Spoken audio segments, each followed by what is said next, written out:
our auto one last time? Because we did our whole thing last time. Let's roll off. Roll off! Yeah. Low or high? I gotta do high. I got 10. 7. 8. 16. Whoa! Jacks this up. Nat 20. Nat 20! Whoa! Nat 20. We roll. 11. You can't read that. Oh, big read. Alright, reads up! Is it going? Yep. Holy shit, my farts stink. Hold on a minute. He just. Alright. Are we good? Yeah. D&D! We're back! We're back! Alright, so recap in session 1. The Hangman's calling.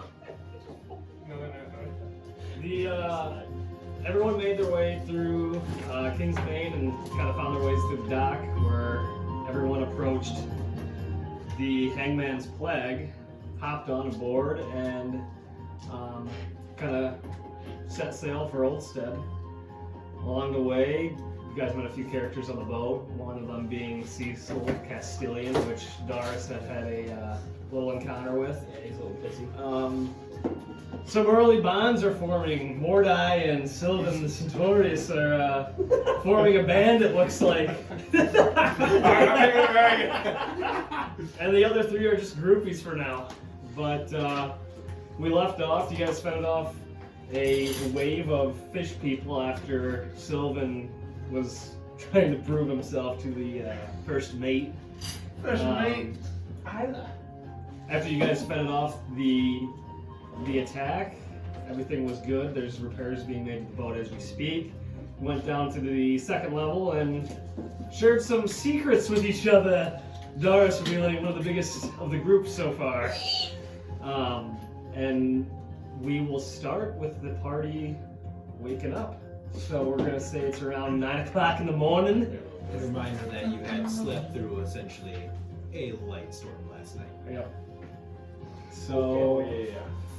How far of a trek are we to this place? So you're going. Because I know we took the shortcut. mhm. Yeah, and we had the encounter. But it was Well, fast. so let me try to pull up like.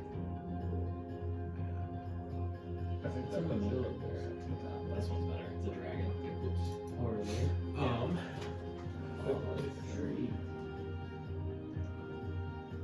I will explain a little bit of how the world is set up because I noticed I really didn't do that. Yeah, Because for the most part, everybody should know, obviously, that there are other islands, how they're situated.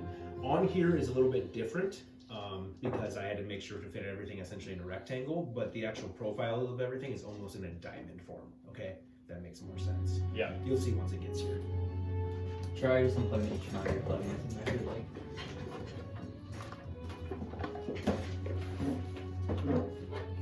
This is not another. Oh, there it is. Okay, so for the profile of the islands here, so essentially think everything is shifted this way, okay? So Totalis is essentially the farthest north and west. So it's like, it's not quite a full diamond like directly on screen, but it is a little bit more tilted. So, for example, Oldstead is kind of where it's positioned now. Vastmar is actually a little bit more north than Oldstead. Perry Brooks is a little bit more on the corner. Vastmar is on the farthest south. King's Main is at the bottom left corner. Totalis being That pretty didn't far. change. I changed that to Far Island, but it didn't change. Oh. That's supposed to be Far Anyways, Island. this is Far Far Island, Island. Vastmar. That's okay. But yeah, so you guys know the names of the main islands, obviously. We're here, right? No, you guys were at King's Main. Oh, Jesus So Christ. you were going Dumbass this me. way. Yeah, Okay. obviously. Oh, are we... I would say Homestead? Oldstead. So the monster's hot. And is that like the constant storm? that is the constant storm with that beam of light in the middle. Yes. I would also say that the farthest travel are from Vastmar to Totalis or King's Main to Oldstead. So it is roughly a week's journey from those two essentially exploits because they're kind of farthest to farthest. Okay. So you would know that it's going to take, and in D&D world, it is 10 days for a week, okay? It's a 10-day, not a 7-day week. So it'll take about 10 days. But that's if everything goes like technically good. So like an average travel could actually technically be 10 days, but if anything goes good, it can take 7 days. Like, just depends on weather, depends on whatever. Obviously, if you get derailed, that has sense. It can take about 10 days. But everything else is kind of hearsay because whatnot. So the path that you were taking was going to take 10 days no matter what. Then she shortcut you. You had a bit of a battle, so it'll still probably take about 10 days. But with the storm, wasn't big enough of a storm to like derail any time. Okay. So. Not yet. So, but the good thing is you can always make up time too. So that is your just average speed. So if you want, or if the captain wants to, they can push the sails faster and try to get you to take more speed, meaning you can get there faster than 10. Okay. Sounds good. Yeah. Right. So yeah, we will start there. Where you guys left off. That little guy. Would anybody like to do anything? You definitely hear the crew. I'm gonna get up and check my ego. Take a peek at it. Yeah, it's looking like the kind of those embers and like charcoal that the blacksmith put into the bag.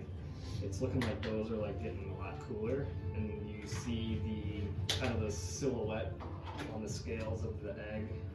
Before it was like burning bright red, now they're kind of like fizzling out a little bit. Okay.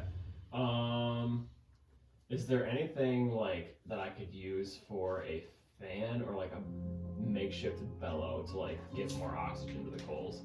I mean, there's like sheets of blanket, there's like pillowcases, like shit like that. Okay. I guess what I'll do, depending on how I guess alive the coals are, I'll just kind of like, I'll just open it up and I just want to like blow on them to like try and like reignite them a little bit more. Okay. And if I can find like any, I guess like cloth or like other like very easily burnable stuff that would just like add to the heat, but not like obviously make a huge fucking fire. Yeah. Roll an investigation check. Would I see him doing that? Are you doing this like hidden? I'm just doing this by my bed, yeah.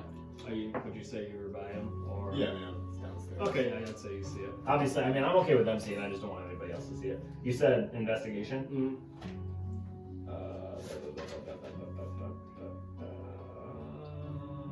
15.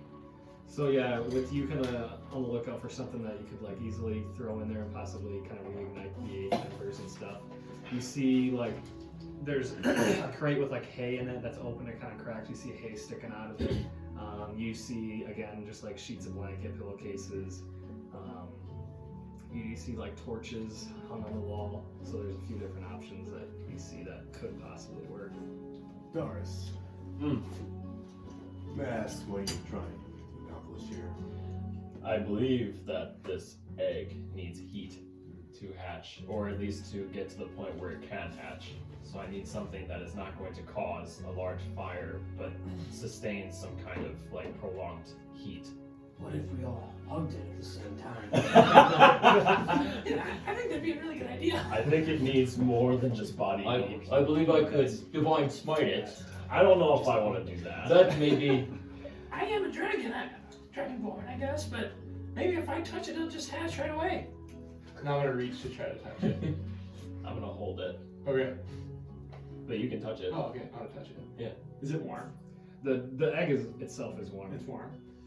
Yeah, I would maybe sleep with this at night. Jeez, it's pretty toasty. I do.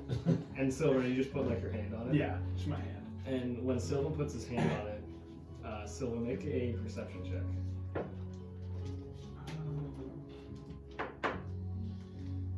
16. So when you put your hand on it, or yeah, your little scaly little hand, it's a decent sized egg. So you're not able to like wrap it. You know, you're just kind of able to put it in the front like this. And when you do that, you actually feel something kind of rattle inside. Is it supposed to move? Does it move around in there? I just felt something move. I've only felt it move a handful of times, counting this time. if you would need help with some flame, I could perhaps assist. And I'll cast like produce flame, like a small flame. Okay. I'm gonna go grab some of that, like a little, not like a ton, but just like a small handful of hay and like break it, and then kind of like make basically like a nest in the bag, like on top of the coals.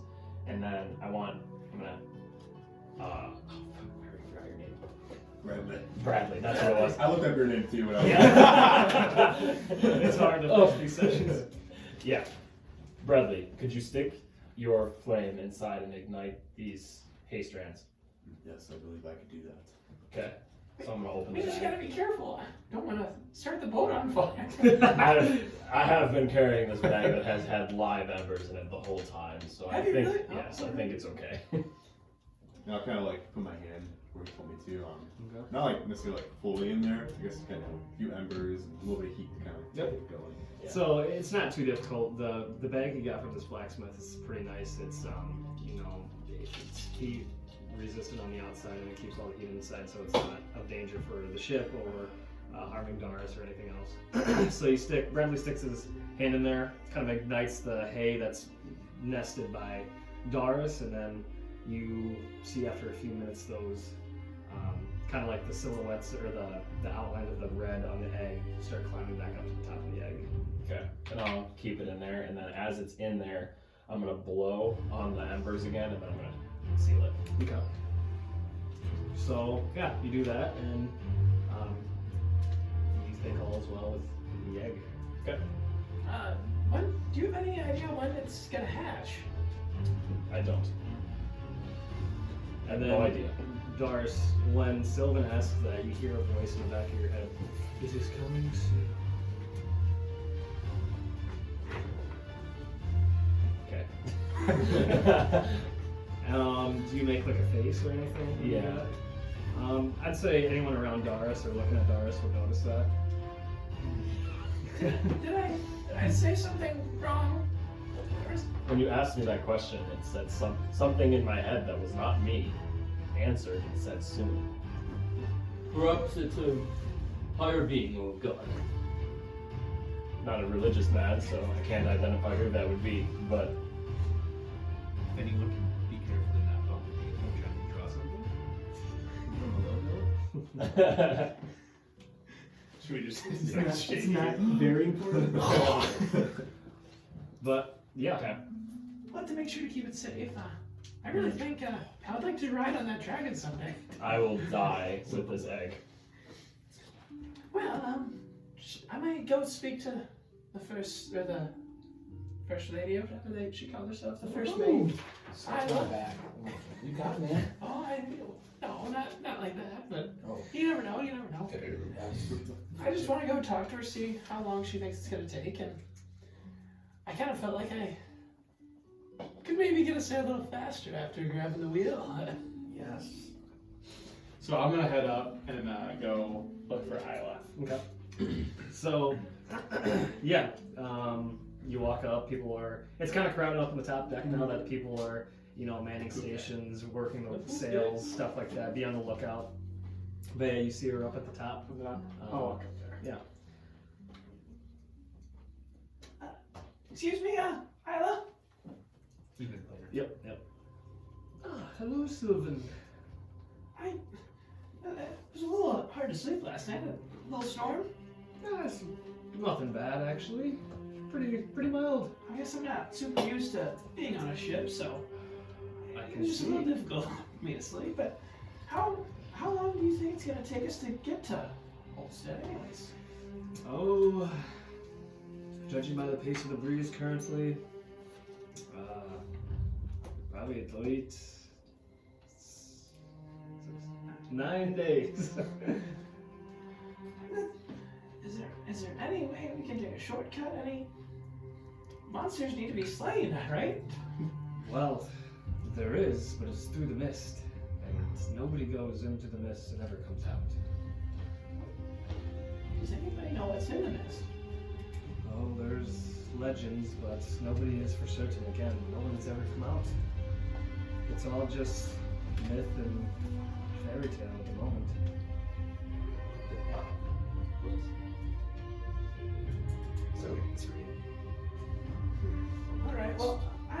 if you have time, I could use some practice, maybe driving a ship in case obviously you guys are just going to drop us off, I'm assuming. Yeah. And so if we have to leave, maybe it'd be good to have someone who knows how to drive a ship. I don't know how, it might be kind of difficult, but... Roll persuasion. Oh my. Luckily I'm good at that. Roll a 3. 11. Okay. Oh, damn. I don't know about that, Sylvin.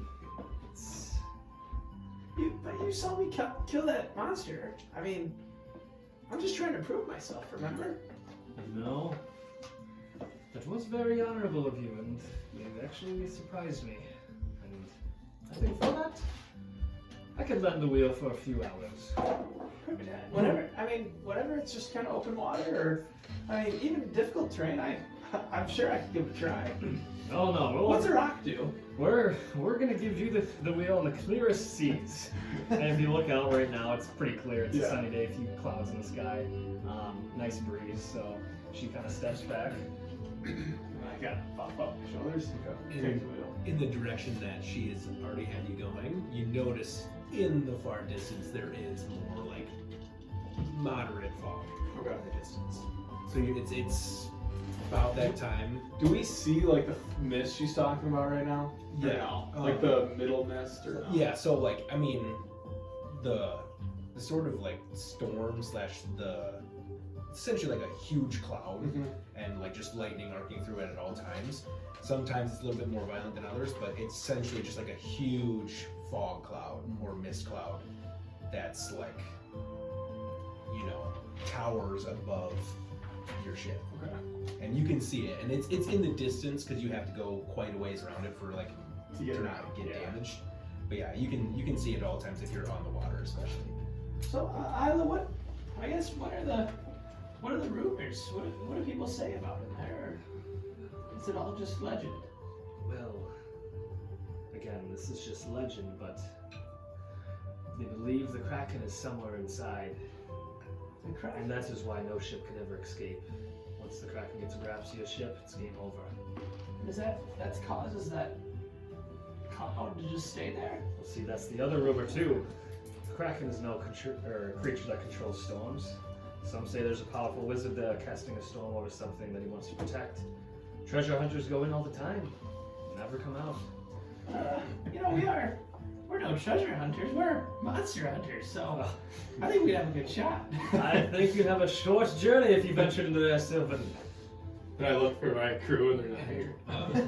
You see, especially Judas, since he's more of a commander type.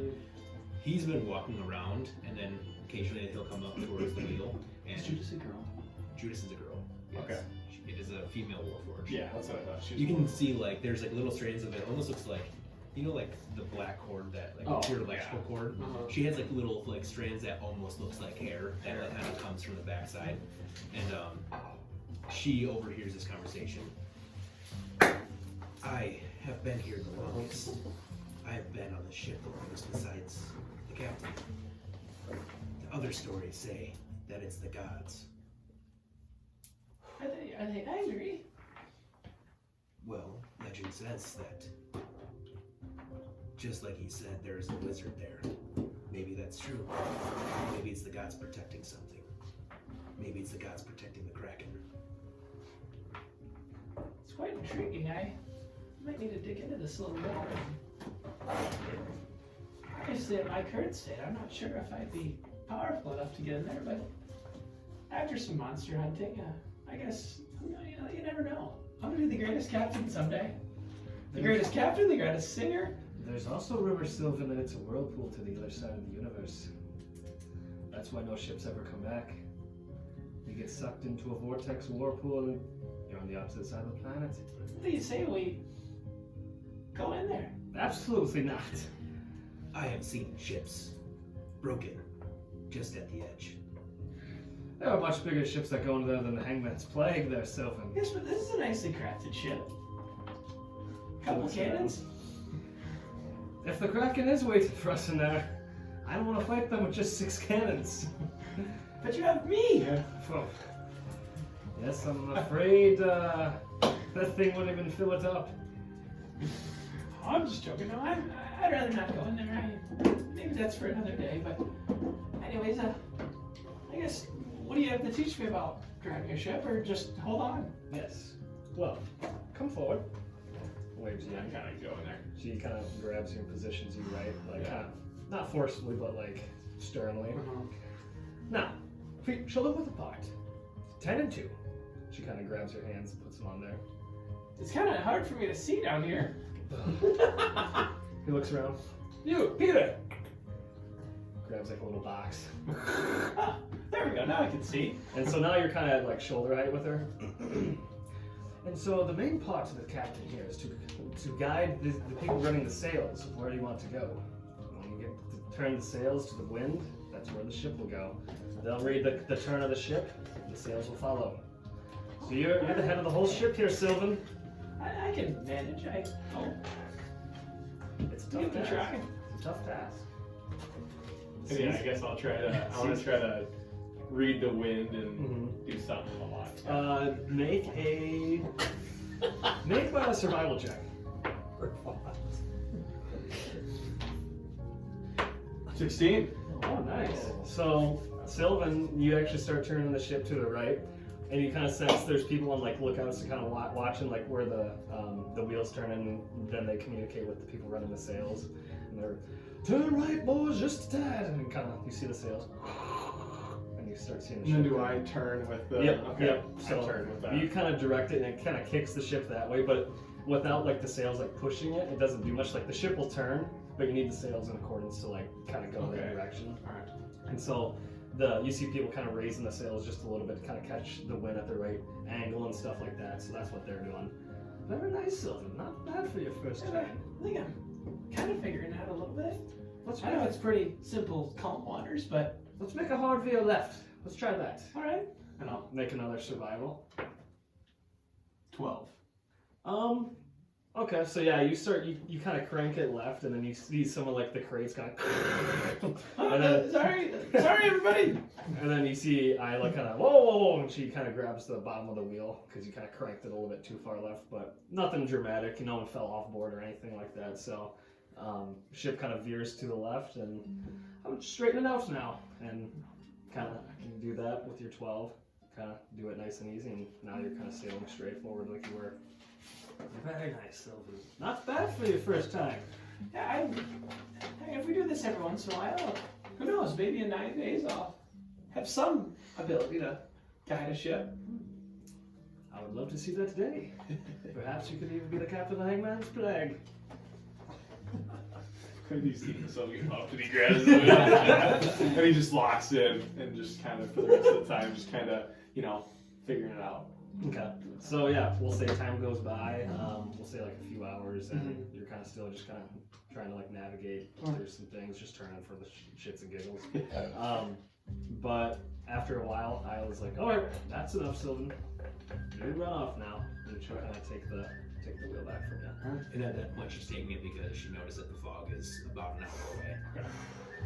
But While that's going on, I would like to approach Isla and Judas together when they're kind of sailing. And, good day. Are you talking to Judas or Isla? Both. Okay, Judas, after talking, would have kept on his patrol. Max put 250 back at On her patrol. Okay, I'll go to Judas then. Judas first. Yep. So I had a would you have gone like That was just right like when he gets off one, the wheel? like literally just one. No, like during okay, his so shift. 250. Yeah. I would say. I Yeah, would we'll just just say say he's right there. interrupt it. That's Would you happen to have a library or any type of books for translating language on the ship? On the ship, no. But we do have a variety of people who might know other languages.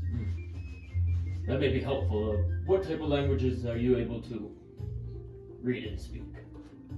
I know Sylvin. I know Celestial. That may be helpful. I'm gonna pull out my little note and kind of, like, not like privately show him, but like, or show her. It's like, They kind of do it like in a spot where it's just like me and Judas and be like, would you be able to translate any of this note for me? I can only read the comment on it and the celestial. Is there celestial on this note at all? I'm double checking to make sure. Wax this one badass. I know.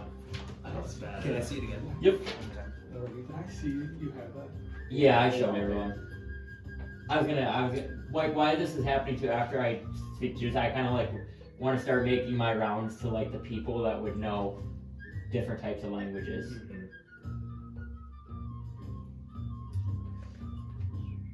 Let me read you something. Because I think one of them might be. I forgot to write something down. If you want to continue while I look this up. Okay. If you want to approach Isla, or is that what you're gonna do? With Or Isla? what? Yeah, I'll go approach Remind Iron me- next. Can you remind me what languages you do? I speak Common and Celestial. Those are the only two I speak. I believe. Give me 1 second.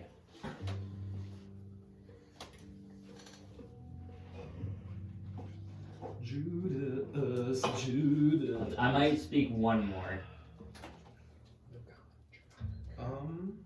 Actually, if I remember right. Oh shit.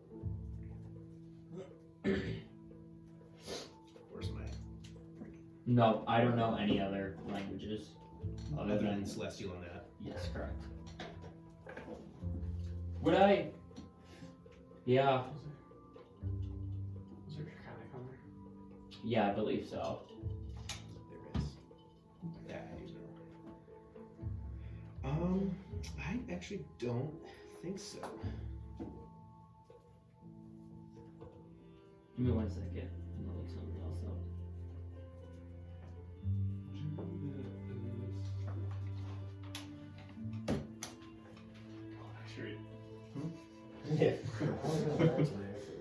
On Totalis, or Totalis, or whatever it's called, Totalis, what would be the common language there?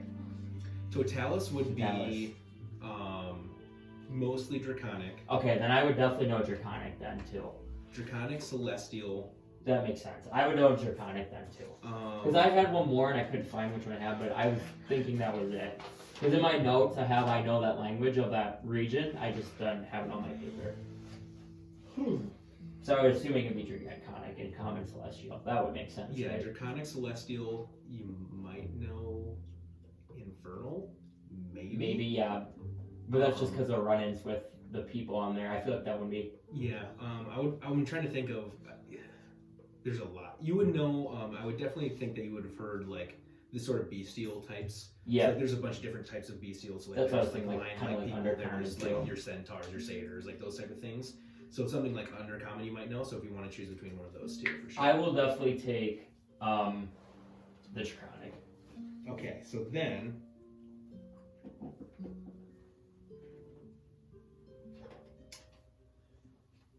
I'm thinking.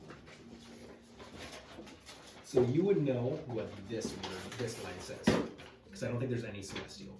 Okay. It says the OG first. Yep. I'm gonna write on this. That's okay.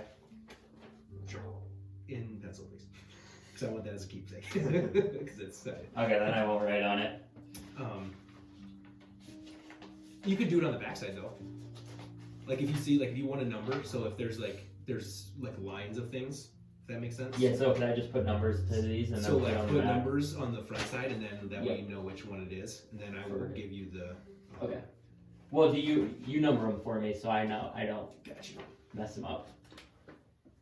That's right. Oh yeah, I do. I got yours. I already have I was like, Sorry. what? We're struggling right now. We are struggling right now. Sorry, I wasn't expecting you to go through that right away. He's a curious Sigmond. We'll pass it over to DMD over here. DMD, you're the greatest DM I've ever had in my life. See a lot of film when you're done. There's a lot of film on DMD and a lot of film on the end of happened. There's a lot of film.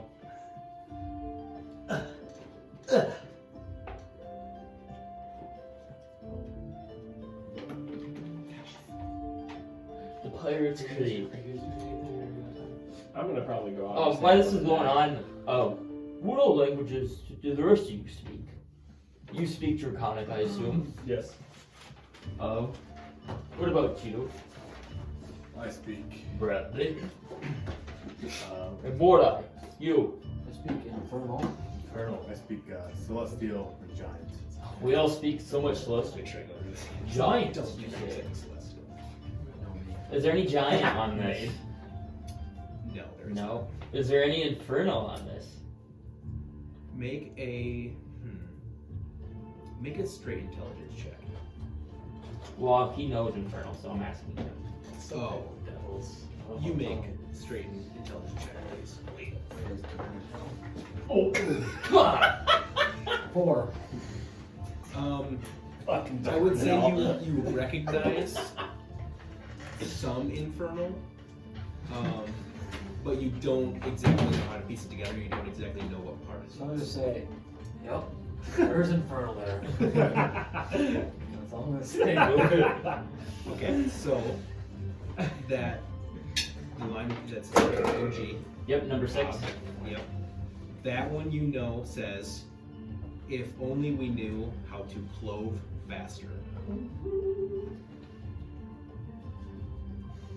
Uncovering the secrets of the D&D law. You know. Say that one more time. If only we knew how to clove faster.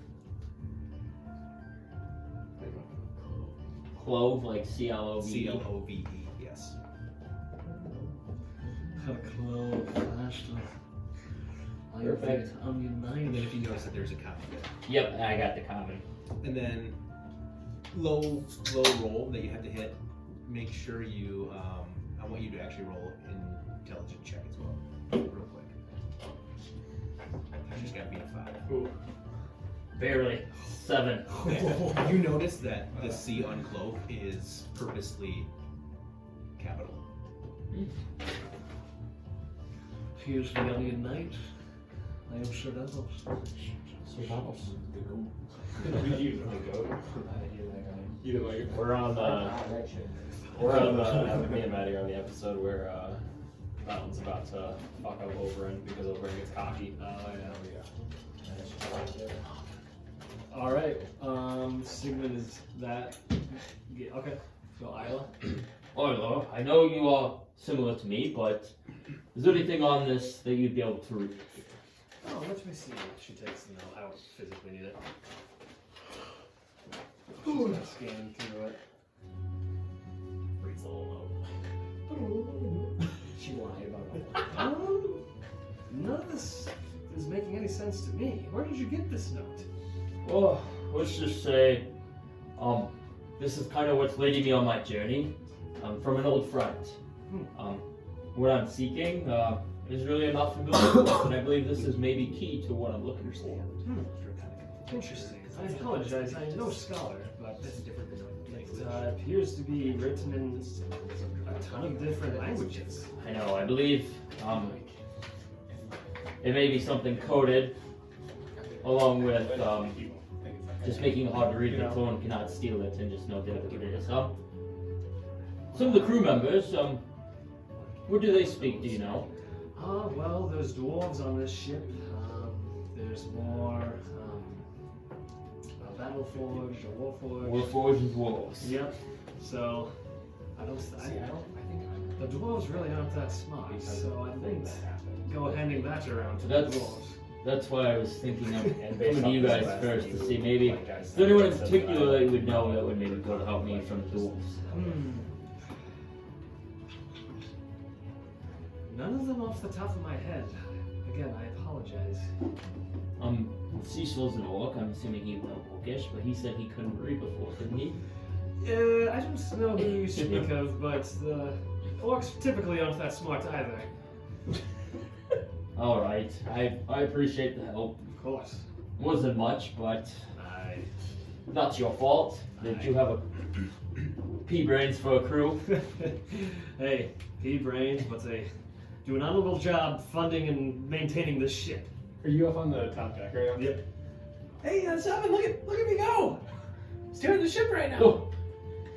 Oh, you need a box. Oh, that's great. Are you leading us that faster? No, I don't think so. I'm just practicing. Can I see one more time, please? Can I see what actually fell? Yo, practicing? Are you going to be the captain of a ship for us one day, the Monster Hunters? Hey, you never know. Maybe. Is Mordai going to be your first mate or your commander? As you hear that, you hear some more. Whoa. Here's what. Okay, so line 4. Just says not he his has- Yes, I think Mordai would be great. Commanding the deck and running the cannons. Assigning crew Yeah, but positions I- already, are we? Yes, I can see Sigmond. I think he'll be shooting the cannons. I have a feeling, and So you know narcotic. Doris probably the same. Honestly, and I feel that Okay. the Bradley fellow, he's quite smart. He could be up in the crow's nest, and he has some power with some fire. The lookout is one of the most crucial pieces to the ship and everyone's safety. Because If your lookout fails, everyone else fails. I believe I would be able to help with the spiritual guidance of the ship as well. spiritual. Yes, things. coming into the seas, you have to have luck on your side and the gods looking at you favorably. You end up in a bad storm or worse, a monster, something else, you'll never see it live another day. The good thing is our crew will be very powerful. And And if we have the gods plus our crew, Sylvin, what's even better is Horse Ray. You look up, you see the sun, he's always there. wait, who is his name? Horse Ray. Horace Ray. Yes. I've never heard that name before. Yeah. So that's him right there. Yes, he's actually, the sun god. Can you bring him down? I'd like to talk to him, maybe. Unfortunately, being very close to him, I can not talk to him very much. He does like to speak in riddles. He's never very straightforward. But he does give great guidance, and I know he is looking down on me favorably and protecting me. And protecting everyone on the ship, I believe. Well, that's good. I've never been much one with religion, so to speak. But Well, maybe if you would are interested, we could sit down and talk a little bit, and could be some good ideas and lyrics for some songs of yours. maybe someday. I'm gonna walk up I'm here. not quite sure about the I'm gonna kind of break it up and like, Yeah, what do you think, Mordai? my guy here is a musician. He needs to be focused because his music. So the power comes from within. Yes, you must keep me focused. Yes, I don't want you to lose your way after all the I'm investments. thinking of songs right now. See, where's the song about being on the ship? I will. Driving it. I don't have it done yet, but Oh, once we get to land, I'm sure we have quite the story to tell. I'm still waiting for my sea shanty I requested yesterday. Yeah, I didn't have time. We had a big battle yesterday. You've never sang a sea shanty in your life? Not What really. kind of musician are you? Well, let's all calm down here. While they're doing this, I'm just gonna be Hey. I'm pacing around the ship, just like getting familiar with everything. Okay. Kind of just cutting back to this interaction real quick. You see Isla when you guys were talking about, assigning positions and roles on the ship, of your ship one day. You hear her say, "Oh well, on Oldstead there's a man named Sven. He's a resident of Skoligar. He builds magnificent rafts. It comes at a pretty penny, but if you're monster hunters get paid well. If you collect your funds and pull them together, you can afford a ship there." So, Isla, what would a ship like this cost? Hey, sorry, real quick. Sorry. Skoligar. Skull. And that's an old set, right? Oldstead, yep. Okay. It's like one of the biggest cities on Oldstead. It's Skull, Igar. So Skull, Igar. You, with Darce's help. Yep. You My know, number 4. 1, 2, 3, 4. Yep. It says it felt like we were on the east shores of. You said get felt. It felt Oh, it felt. like we were on. Felt like we were on the east shore. The east shores of. And then with his help, you understand that the E on east is also. Isla, Yes. me and my buddy Sylvin here, we're looking to buy the ship right here, right now. Well, it's not the ship that's going to run you a pretty penny, it's the crew. A lot of the times the crews come with the ship. Tell me the price with and without the crew. I don't know if we need them for sure yet. We have a nice little crew of ourselves, including our buddy Cecil. You see here, it's tough when a ship is already established. The only way to get the ship without the crew is if you kill them all. And unfortunately, we outnumber you guys quite a bit. You're gonna see me kind of like my eyes go dark. I'm just gonna like, you're gonna see me breathing heavy. Okay. And then, Mordai, when your eyes go dark, you hear a voice in the back of your head. Striker. I just like start like tensing, and I start just kind of reaching. And I want to like, I'm assuming it's good.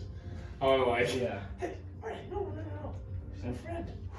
And just like when he said that, I just kind of like a little wave. Last but not least, I did find We're not there is celestial. Get our own ship.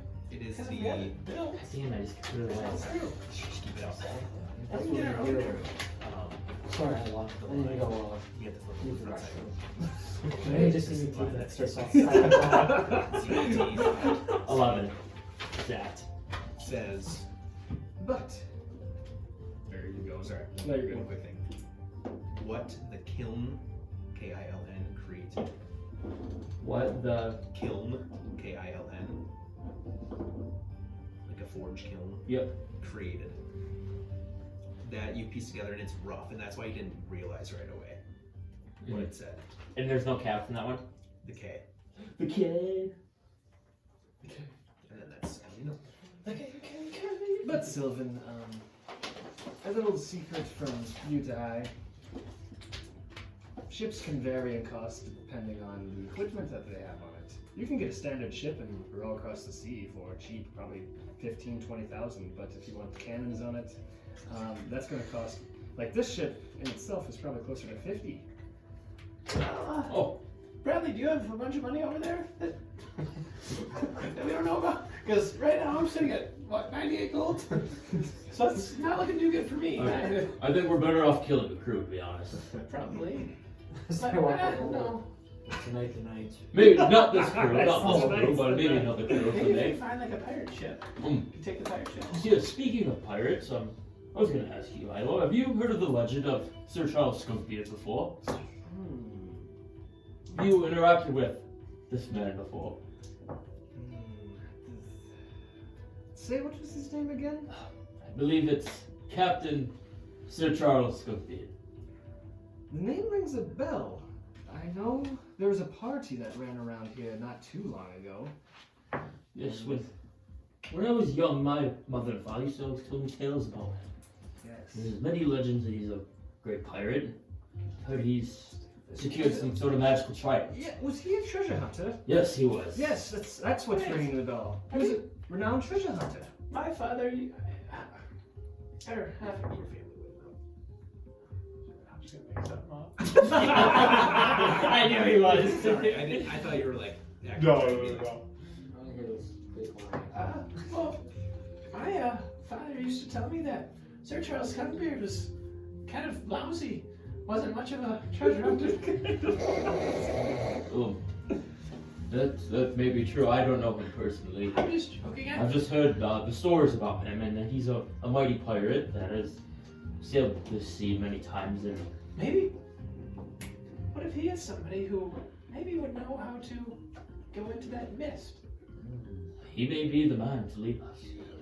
If we can find him and pay for him. I mean, I have 0 gold when we're talking about money in your pocket. Yes, I know. And we can't kill anyone to make Skunkbeard I'm help not us. getting so intrigued with the mist.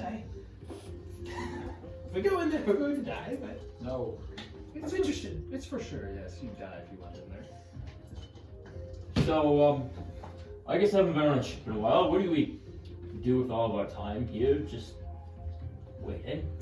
Well, a lot of people entertain themselves with a game of barrel die. That's a good way to make money. And it's a great way along the 6 islands to gain information from people. Amen. Keep that one in your back pocket. Barrel die. Barrel die. I don't remember. It's a renowned game amongst the 6 islands. Could you teach me how to play? Well, me personally, I won't. But as Doris is kind of walking around observing people, you see kind of a table in the middle of the deck, and you see a couple like pirates kind of circled around, shaking this barrel, and they slam it down on the counter, and they're kind of lifting it up and peeking and chatting. But if you could go join them down there, I'm sure they'd be happy to teach you how to play, for the right price, of course. You shall Do you think they'd give a beginner free entry? I doubt it, but they don't play for much. Sylvin, do you mind coming with? Yes. So am I still driving? Like, was this like while I was doing the ship? No. Oh, okay, sorry. So this is after, okay. Yeah. Yeah, I can come with them. Hopefully it's not too much gold. All right. Don't worry about it. Everyone negotiates a set buy-in fee. Maybe Islet, could you help us out for our first time playing? You have to have quite a bit of money, right? Yes. Come on, I can, like I said, I can give you A pretty fellow much Asmar like myself, you Just could a- spare a couple gold, couldn't just you? get a small payment for, driving the ship for a couple hours and then you take a little break. You two roll perception, you at advantage. Perception? Or, persuasion. That's why I'm getting that. Net 20, let's go! I got 18. Dude, these dice are insane. Saying double proficiency is bad. 18. Okay, so both of you pass. For keeping the ship in pretty good working order, Sylvin, and doing a decent job manning it, here's 20 gold for your buy-in fee. Oh, well, thank you. And for you, Sigmond, for fellow Asimar, there's 40. Let's go! You see Sigmund's eyes gonna get big, and he's just not normally traveling with a lot of gold. I mean, maybe we can try to talk him down to 10 and we can all play. Oh, maybe a good idea. Whoa. Come on, you wanna come watch? Get the little Alright, you might as well come and learn as well. Oh, join. Yeah, I'll go down I there. already know how to play. You never know when we might have to play some barrel dive or some monster. That first month, the old boss fight barrel die. Yeah, so I'll walk down there, Oh, yeah. and kind of, I don't want to like barge in right away, I just kind of want to see, like, what are they using as their barrel dive? So it's just like mugs. So like they drink their beer and then they put their dice in it. Okay. And right as you're walking down there, you hear them kind of bartering and tossing more gold into the middle, and then they reveal 4 6s. Oh shit! 3 3s. 4 2s. All right, boys, you know what that means. And he kind of rakes in the gold. I'm out of here. You hear the 2 pirates kind of get up. There's 3 of them playing. 2 of them get up, and now it's just 1 single pirate. I want to, I do have a gaming set. And so I want to like sit down and I want to pull up this cup, like a holy cup, and like similar to like a mug, kind of like throw my dice in there and kind of like sit down and kind of like. So I hear this is where barrel dice is. Mind if you teach me, sir? Aye. Are all of you playing? Yeah, I'll give it a try. I'll come up as this is going on. This isn't the spectator game, my boy. What is this? This is barrel die. Is it hard? It's easy. Can you count to 6? I can. Perfect. I'll play. Well, first things first. We want to establish buy-in. How much coin you guys got on ya? 50 gold 50 gold. per I have a hand. couple, a handful of I gold. mean, should we do about roughly 20 gold? Why, can we get some other people? I mean, I don't want to bid against my friends. I want to take other people's money. Half elves, get over here! I don't even know if there's any half elves, I just want to come over to the fucking. How does it work? Are we, Maybe the dwarves would like to go again. Yes. are we facing you or are we facing each other? It's everyone against There is- themselves. Verbal, dwarves, warforged, and Asimar on this ship. Who's No the Asmar. what's the guy that's like playing with us? Who's the dwarf? Is it the dwarf? Elves. So, buy-in. We establish. Maybe How fast do these games go? 5 gold? It's only 3 rounds. It's quick. It can be a quick game. 20 it's quick. gold. That's a lot of gold. 10 gold. Other 10 gold. 10 gold. 10 gold. All right, everyone, 10 gold to the middle. And everyone tosses in 10 gold. And yeah, you saw him grab a buddy as you would kind of ask him to go get more people. So he's got his buddy over here with him. So Let me see. Yeah. What is it? D6. Yep. So everyone will need 1d6 and 1d8.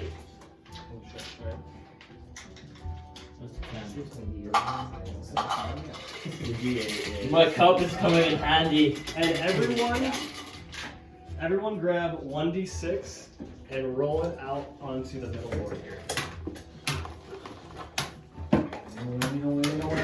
And remember which dice is yours because it's important. And so, with everyone kind of getting their barrels loaded with their die, does everyone have a d6 and a d8 in their barrel? Yes, I do. All right, get ready, slam! And you see him kind of slamming on the table, and he's kind of hiding his dice from everyone else. So, the objective of this game is to get as many pairs as you can. So, if say you, sir, have 5 fives. If there were 5 different 5s out here, and you had 2, or if there was 3 different 5s out here, and you had 2 5s in your barrel, the only thing that could beat that is 5 6, 5 6s. You know, it keeps going up. There's no straights, no nothing. It's just strictly matching pairs. Now, if your D8 lands on an 8, it is a wild. You get to pick what it is. If it's a 7, it's nothing. It's the worst thing you could get. Fuck me. What? Oh wait, was I supposed to roll? I didn't roll yet. Okay. Yeah. Oh, shit. I see you put your tarot on it. Yep. Roll it. And another D6? Another D6. Oh, another one. Yeah, so like everyone will have a personal D6 and D8 in their hand, Yep. but then everyone else has an additional D6 out in front of them. Okay. And D6. So you don't want to. Is this Tom's right here? Yeah, you don't want to let other people see the dice that you slam on the table. You want to keep those hidden because it's going to kind of be like poker. Where it's going to kind of be like poker where we do one round and we say 5 gold to stay in. That makes sense. Yep. Okay. Like liar's poker. Yeah. But the trick of barrel dice is, since we bought in for 10, you can pay 5 gold. It's always going to be half of the buy-in price. So if it's 50, it's 25. If it's 20, it's 10. I can pay 5 more gold, and I could re-roll whatever number is mine. And so everyone is playing off each other's dice. So like I can use any one of these, Okay. but Has to be based off mine. yep, it has to be based off your roll. But you can re-roll the one right in front of you if you want. For half of your buy-in. So what's the highest possible? So the highest possible right now is 9 6s. That would win no matter what. 9 6s. Because it would be. Oh, those 6 and then. So those two. 6 and then plus, Okay. yep, there are 2. Okay. Okay, so then, okay. So So we we got 7 out there, I think, right? Yeah, seven. Okay, so I'll start. Actually, let's just all redo the rolls now. Okay. So- Do you want us to do this redo too? Yeah, let's just redo it all. Alright. So, Okay. No, all right, no, ready? That was a practice round. Yes. Everyone roll. What matches do we got there? So I see quite a few 2s. You're I had two. Mine's a 3. Three. Quite a few 2s. All right, everyone up. You want He the kind of red? raises his barrel up. Everyone down. I'll start with the bidding, and then we'll move to you, sir. You can back out at any time. I will set the buy-in again for 5 gold. 5 gold. And he tosses 5 more gold pieces in there. Oh, gold. 5 more. I will fold. Alright. One man drops. I'm also folded. Again, you can re-roll the dice in front of you for half the buy-in. I have a full house. What did you say that again?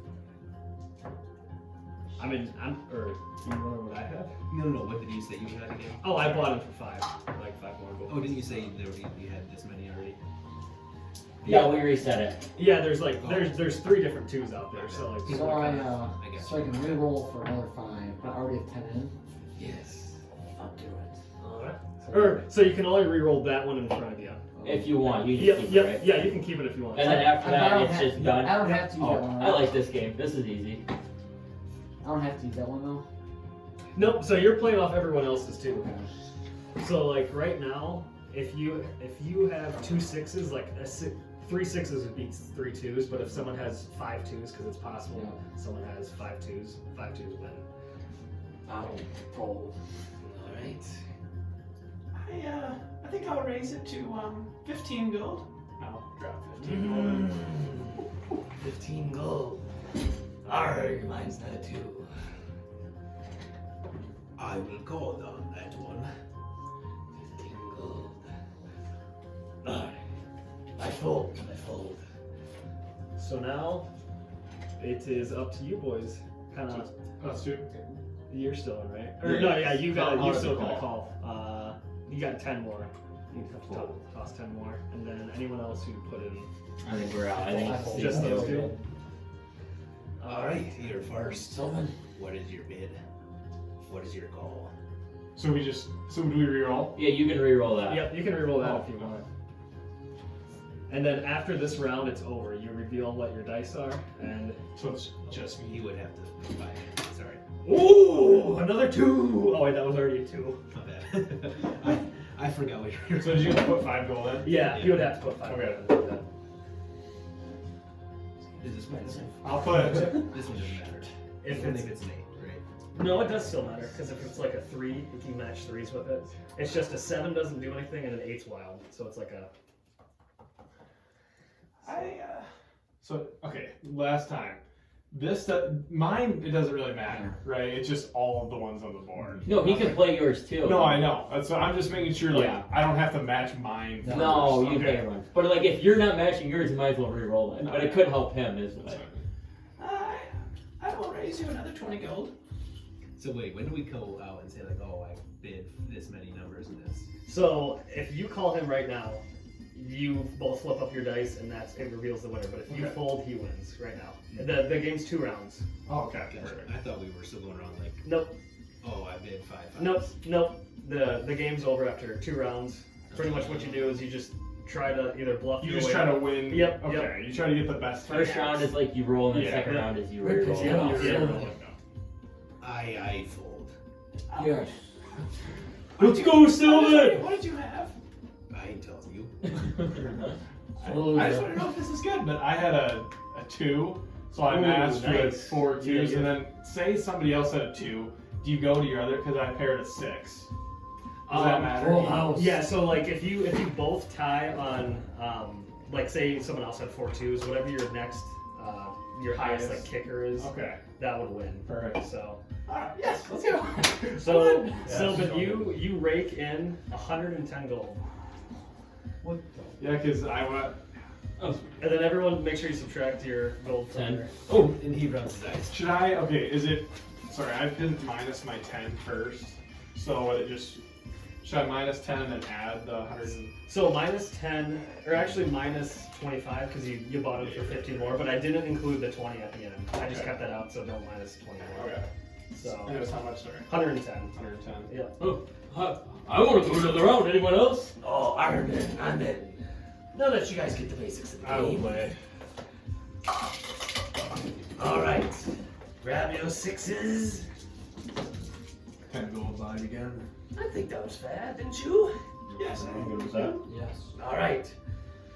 Moan. We should try to get some more people in here. Ooh. 2 6s as well. Is that a 6 right there? Yep, it's a Okay. 6.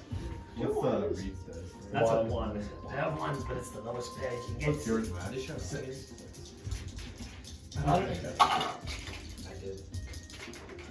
Everyone barrels up and down. Ooh. I will start again. Get my calculator out. There is 70 gold out on the table.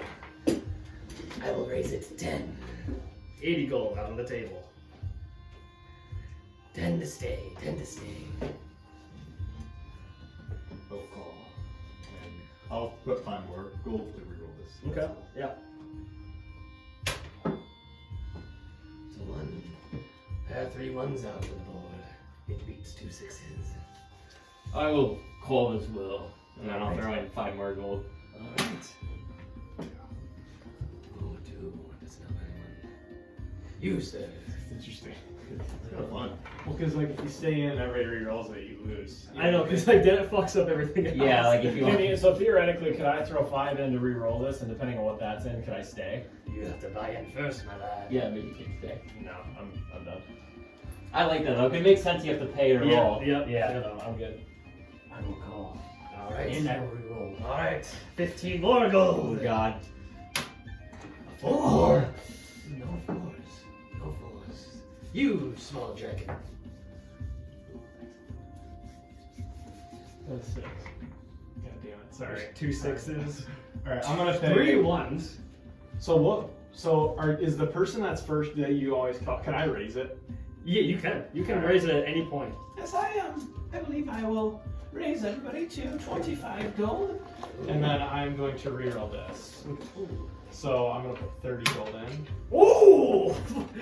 There's 3 1s out there? No, I think it's. Or, Four. no, yeah. He so had a 1. He had a 1 too, that's what I Oh thought. yeah. Here, I'll So put what it are up there? there. 3 ones? I'm gonna say. I was gonna say, we I lost swear- the 1. Okay, so yeah, there's 4 1s out there right now. He definitely had a 1. Yeah, just can grab it. Yeah. So I you raise. So I put 20 in. and then 5 more. Then 5 more. So Okay, I'm raising 25. everybody 20 because everybody was putting an initial 10 in. There's 150 gold in the pot right now. And what do you raise us? So 20. everyone who bought in for 10 has Four, to put four, an eight, four. additional 10. The re-rolling of your dice doesn't go for the funding of the pot. Okay. So it is. Aye. Looks like we're in a battle again. Looks like it, yes. Called. Alright, so 20 gold. Arg, what's 10 more gold? And he tosses in 10 more gold plus 10, and he's actually gonna pay an additional 5 to reroll this. Arg. What was that? 2. 2s are useless right now. You, sir. I'll call as well. 10 to you. Oh shit, actually, I need to leave my outfit on. You, sir. Keep putting it in. You, sir. 10 to you. I will pay 15. Ooh, he raises. He raises. Oh, Oh. he just rolled. This is the final. So I wasn't trying to raise. I was just doing. You're 10 in my- yeah. Oh, so you can reroll it again. Or no. No, you can reroll, but there's only 2 rounds. Yeah, so I get you. Yep. There's Because only- you already rerolled. Yeah, I once. did reroll once. But I had to pay 5 more gold, Yep, so yep. I didn't raise. I just called. So 5 ones would be like 4 4 6s. 4. Yeah, 4 anything. Yep, yeah, 4 anything. Yep. That'll fall. What shall we do? That's the end of the round. Yeah, I think that's the end because you 'Cause started I you started, bet, right? Yeah, I Oh, raised. yes. So we reveal now? What's everyone got? I have 1-4. I also have. I have 1-3. So. There was a 2 out there. I gotta reroll. Yeah. Oh fucker. I had an 8, so I'm gonna put that as a 1. Oh, damn it. So you have a 1?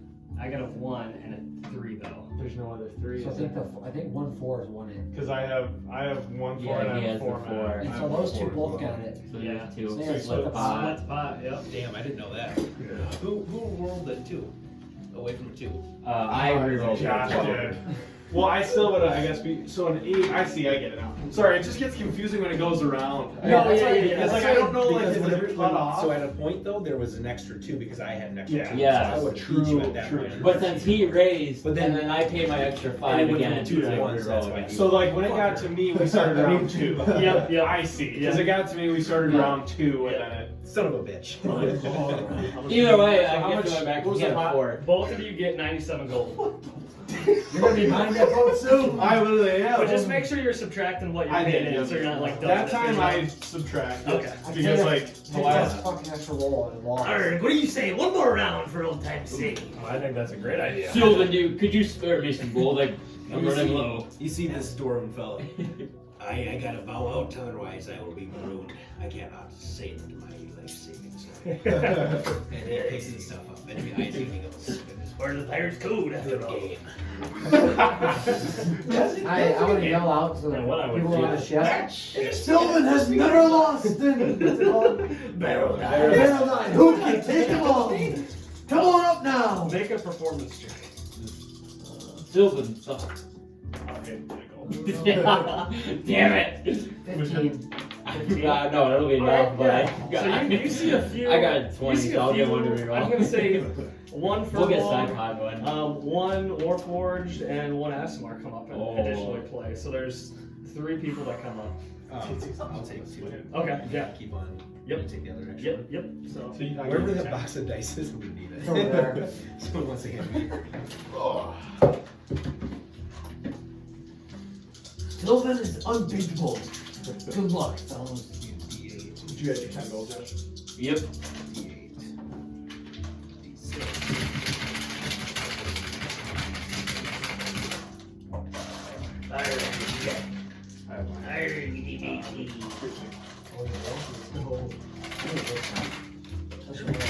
all right.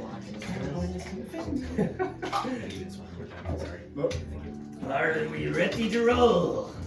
Oh, yeah. Let's set the stage. This is gonna get hard. You guys wanna like, should we like bring the dice in? Yeah, should Well, we, like, yeah, we can should bring like them line them close. up. Yeah, you can like almost? line them up. Like maybe like put the Yeah. 4. Well, like for me, I want to make sure I know which one. Yeah, just you just gotta Alright, remember which so ones just- are yours. Kind of just keep it. Just know your dice and it Yeah. won't matter. Yeah, you as know? long as you know So what. how many? 5. We got 5 6s out there. Holy shit. Oh my god. Wait, how many 6s we got? 1, 2, 3, 4, 5. No, this is a 4. Oh, that's Can you switch that dice? I cannot read that. So there's fucker. 3 4s too then. I don't know. It's the color of it. I That can't was a see. 4. Yeah, so we got Perfect. 3 4s. 3 4s, 3 6s. Only 3 6, okay. And then what's that right there? 3? No, there's 4 4 sixes. sixes. 1, 2, 3, 4. Yep. Oh, 4 Yeah, 6s. 2 threes. 3 4s. Oh, yeah. All right, Okay. barrels up and down.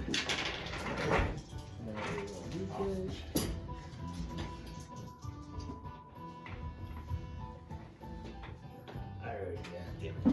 We will start with you. You set the bid. Is there a check that I can do? Yes. That's what I I would like to check. I doubt it's a good round. Is it Mina? Yes. I'll go up 20 gold.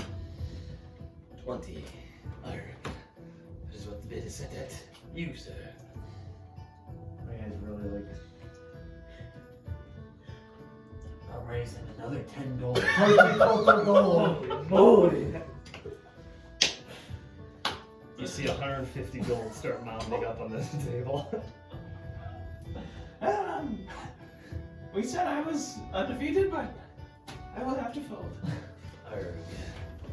A coward's way out, I see. Because I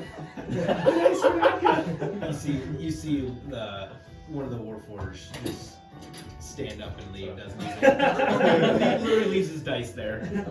And then you see a Furbolg. I will call, and then I will also re-roll.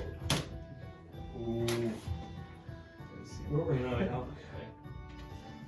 Arrgh. Was this your Warforged? No, this one. You see the guy. Keep it out there, yeah. Oh yeah, shoot. Oh wait, shit. What was this? There's a 1. It was just the one you Oh no, rolled. that one before just was leave it. Just leave it. Just Because switch that's those right. two. Oh yeah. Doesn't matter though, it still stays. Yeah. Alright, you see the guy you've been playing with. Grab his dice. I will call and.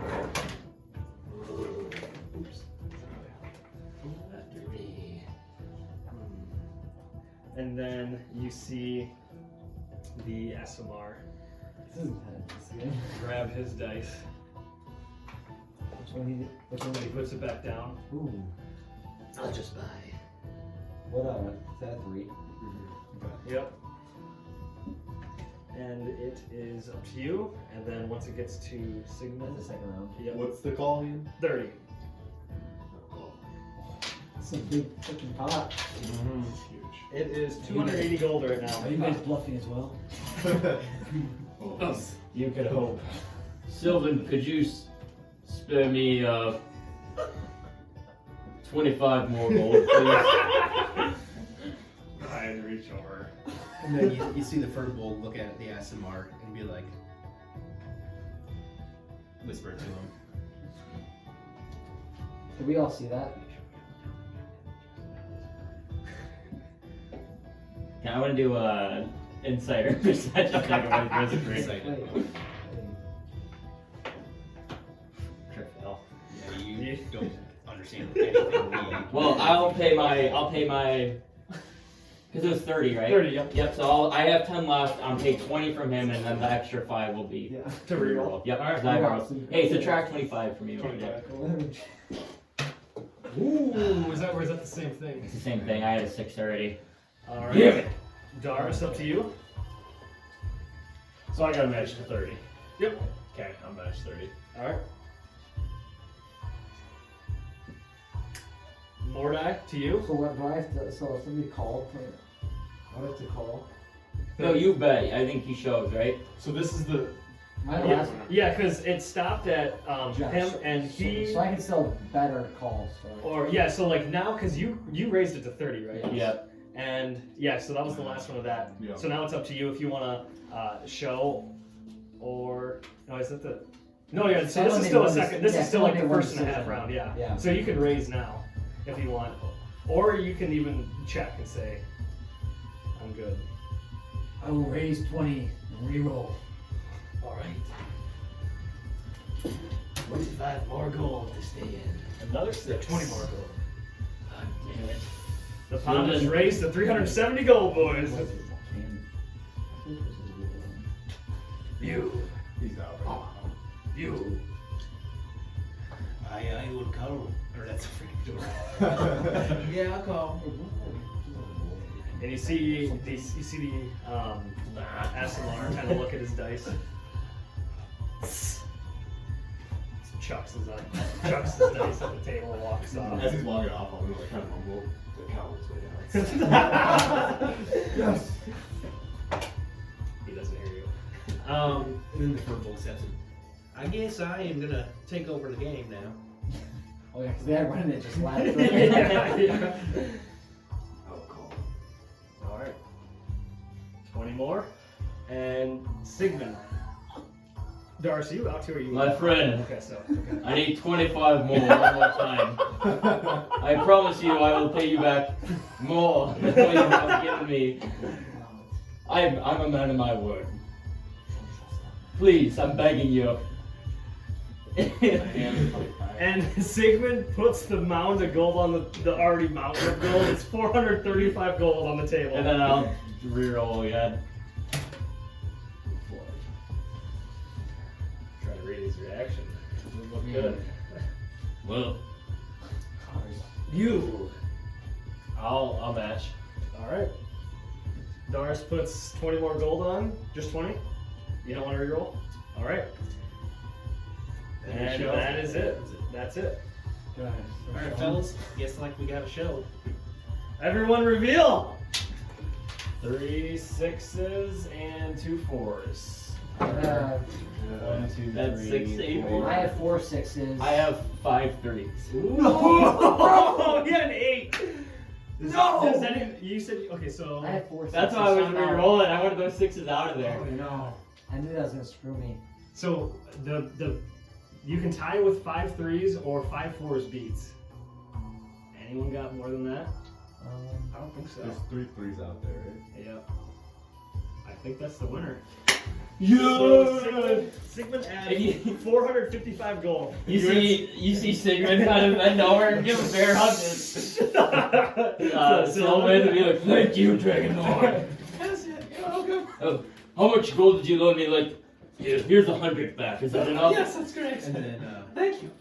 the Furbolg steps in and he goes, I think y'all have to pay me and my Asimar friend at least 10 gold each.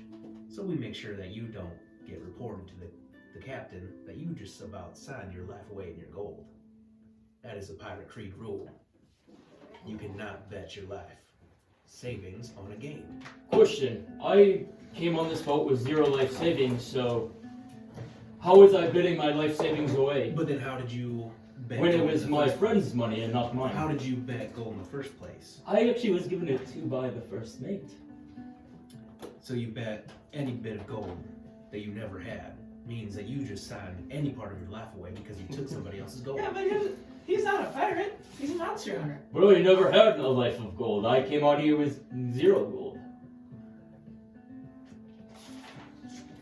All right, how about 5 gold? Maybe Be 20 quiet. for the 3 of us. Now, I don't know if you're telling the truth that you came on here with 0 gold, but there had to be some payment to get on this passage. Correct. Even though you aren't technically a pirate, you are on a pirate ship. So if you want any sort of fare on the way there, you gotta abide by our rules. See, it is a pirate ship. It is our rules. I'll make it. I'll give you both gold. You swear to me this doesn't get out to anyone. And if it does, I will find you. And what are you gonna do? Fight a whole pirate ship? No, just you. Okay, good luck.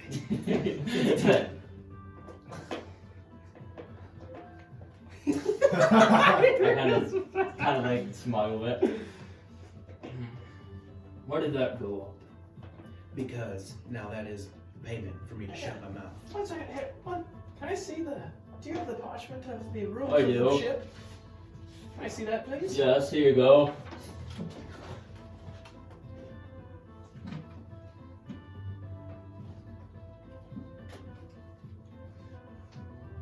Now, according to Article 3 here, you actually have also went against the rules. It actually says no one shall gain their savings, life, or run for money in any game of dice or cards. It doesn't say your life savings, it says your any savings. So technically, we are all in trouble, so you, sir, should also walk the plank. No, the rule is that if you don't have enough money to play a game, that's what that rule means. I don't read that here, sir, I'm sorry. Well, rules are rules on a pirate ship. Here's And that is okay, the rule. here's the thing. How about you just go with it? It didn't hurt you. And he's here to protect the ship. It doesn't hurt anybody for him to play this game. I think We played together. Now, Yeah, and you had fun, did you? do I need to get somebody involved here? No, I believe not. just take the golden scrap. And I set 15 gold for him. Can I make a mental note of what you say is? 15 just for him? Yeah. Yeah, the guy who was, or no, or both of them. I What's guess. this guy? What's this guy's Because name? the other guy was like with him, or I don't no? know. No, he said what he is. What is your name, sir? I agree that this man should pay up for what he's done to all of us. Well, it seems like somebody has their head on a swivel. My lonely self here. My name's Lars. What, Lars? Lars. Oh, L-A-R-S. nice to meet you, Lars. How much gold did I have? What was the pot of that? 455. 455. Then you So minus 100, 355. minus 30 more. I have no honor in this game anymore. And then he'll walk up to the Asmar and hand you all 30. What, how much did I wager there? So I upped it, I think, I think it was 20. 50, right? 15? Because it was 30. It was 30, then 20 on the second run, right? Yep, because it was 10, 20, 20. That's how it went. Yep. Because we started 10, he raced 20, second round we did 20 more. Okay, yep. Because I took 2 loans of 25. Yep. Just like my Yep. rolls. Just a moment to remember me. I've grown up poor elders school. Just remember, I'll make you a lot of money someday. Yes. I can't start calling you daddy over there for all the money you've been giving me there. Sugar daddy. Sugar daddy. And, you'll see a dwarf come up, the one that was playing the game first, come up to you after the Furbolg leaves. Don't mind him, alright? He can be a little stickler. He's a little bit of family to our druid friend, our commander. That's alright. I'm very competitive as well. He just seemed like a little bit of a sore loser. I will tell you to be careful a little bit, though, in what you say in the middle of a game.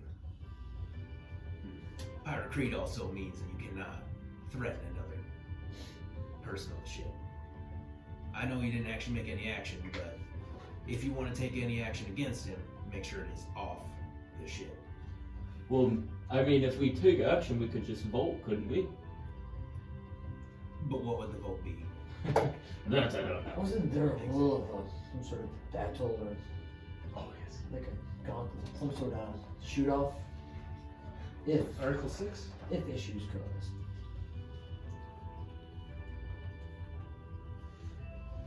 And as Sylvin's reading the Pirate's Code, you hear you see Cecil carrying a bunch of crates and he drops it. Hey, are you guys playing barrel money? Yes, we were, Well, yes, we are, Cecil. You learn how to play. Oh, yes. Alright. Actually, I believe me and Sylvin over here were the winners today. Might as well. You too? Very nice. I try to learn how to play, but I don't know the order of the numbers very well. So I just keep betting until I lose it all. Well, I wouldn't be going around saying that after the card we just talked to, losing all your money. And there's a dwarf that I said right there. Yeah, just make sure that if you don't take all your life savings into this game. If you have 10 gold on you, don't bet 10 gold. Don't lose it. I don't got very much money. This is stupid. Yeah, real quick, sorry. Article 8 actually says if there is no one shall strike another aboard the ship, but every man's quarrel shall be ended shore. Oh, it's on shore. Yes, it has to be on shore. By sword or pistol in this manner. So yes, no combat on the ship. I think you should kill ours on the shore. And there is a. Who are we killing? There's Nobody. there are little halfway islands along the way that if Nothing, Cecil. usually nothing on them, but it's one of those islands you go to, you dock, you have them do it, and whoever the loser is stays there. They feed them to the crabs. If there's crabs, yeah. We'd save that for tonight. We can talk about that. See, I mean, More we right. are in the middle of the ocean, so I would suggest not doing that. Unless you want to be left behind.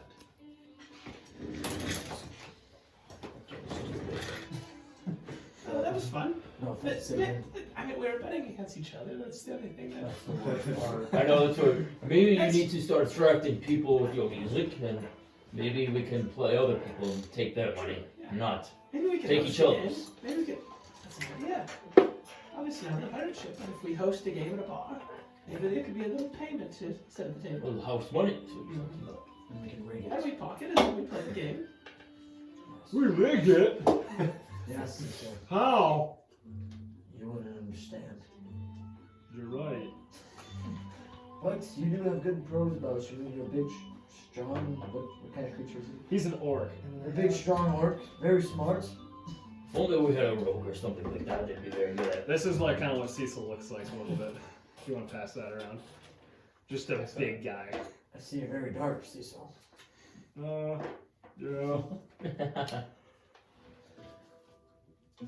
Say, what monster we slaying first at Oldstead? Whatever one comes at us first. I don't know. Is there dragons there? Boy, I don't know. Dragons, I feel like, can be wherever because they can fly, you know? I did have a dream, and it was all of us. I don't know. Me too? Unfortunately, I don't think you were there, Cecil. What are we gonna call ourselves? Well, that's what I was getting to. I had a dream, and it was all of us, and we were kind of banded together, and we were standing next to a dead dragon, actually. And above were the words, the bond of Soti Malkai, which actually means monster hunters in Draconic. Whoa. That's pretty cool. I'm not sure. I don't know if that's a sign or anything. I know, Sigmund, you said I should think of a name for the party, and I mean, at least you were productive with your time, not writing a song, but doing something else that I asked. I just was So- thinking about it when I What was. was the name you had again? We're like the Salty Malkai? Well, it's Soti Malkai. Salty Malkai. Yes, it means monster hunters in Draconic. Oh. Cecil, have you ever hunted a monster? Have I what? Hunted a monster? Oh, yeah. What kind? Well, there's this big bear. It's like an owl bear. It's huge. Cut its head right off with me and my clan. That was before. He's staring at ours. But I didn't get out too much. My pops, though, he killed all sorts of monsters. Living in his honor, he slaps his brain. So I'm looking to prove myself here at Oldstead. As are we. Cecil, where are you from again? I'm from Totalis. Me too.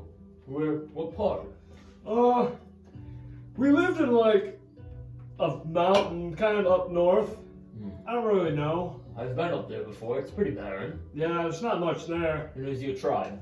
Yes, it was a tribe. Was. It was. Well, I'm glad you are on this boat with us.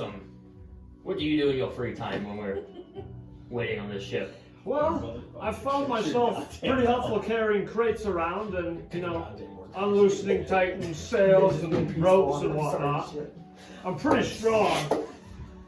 Yes, you do look like you work out quite a bit. Yeah. Been hitting the gym lately. Yeah. Lifting a lot of those crates. Yeah. How many can you hold? Let's see.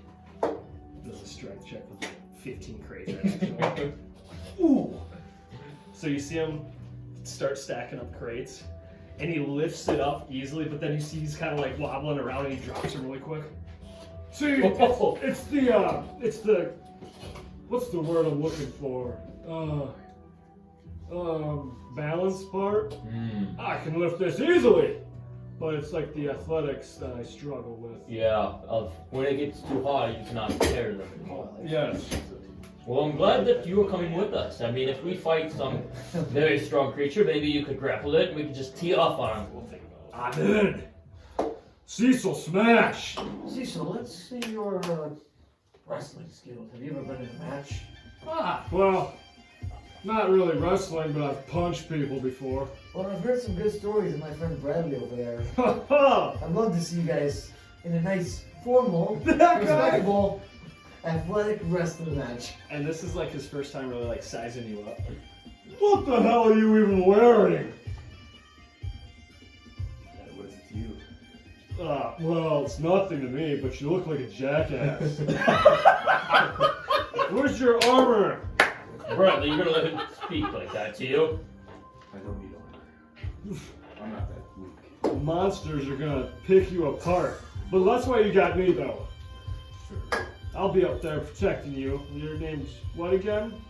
Bradley. Bradley. I'll be out there. Bradley. Saving your ass. Saving my ass. Cecil, if you'd like to actually wrestle, I don't see reason why we couldn't settle this today. You again. Alright. You isolated an arm.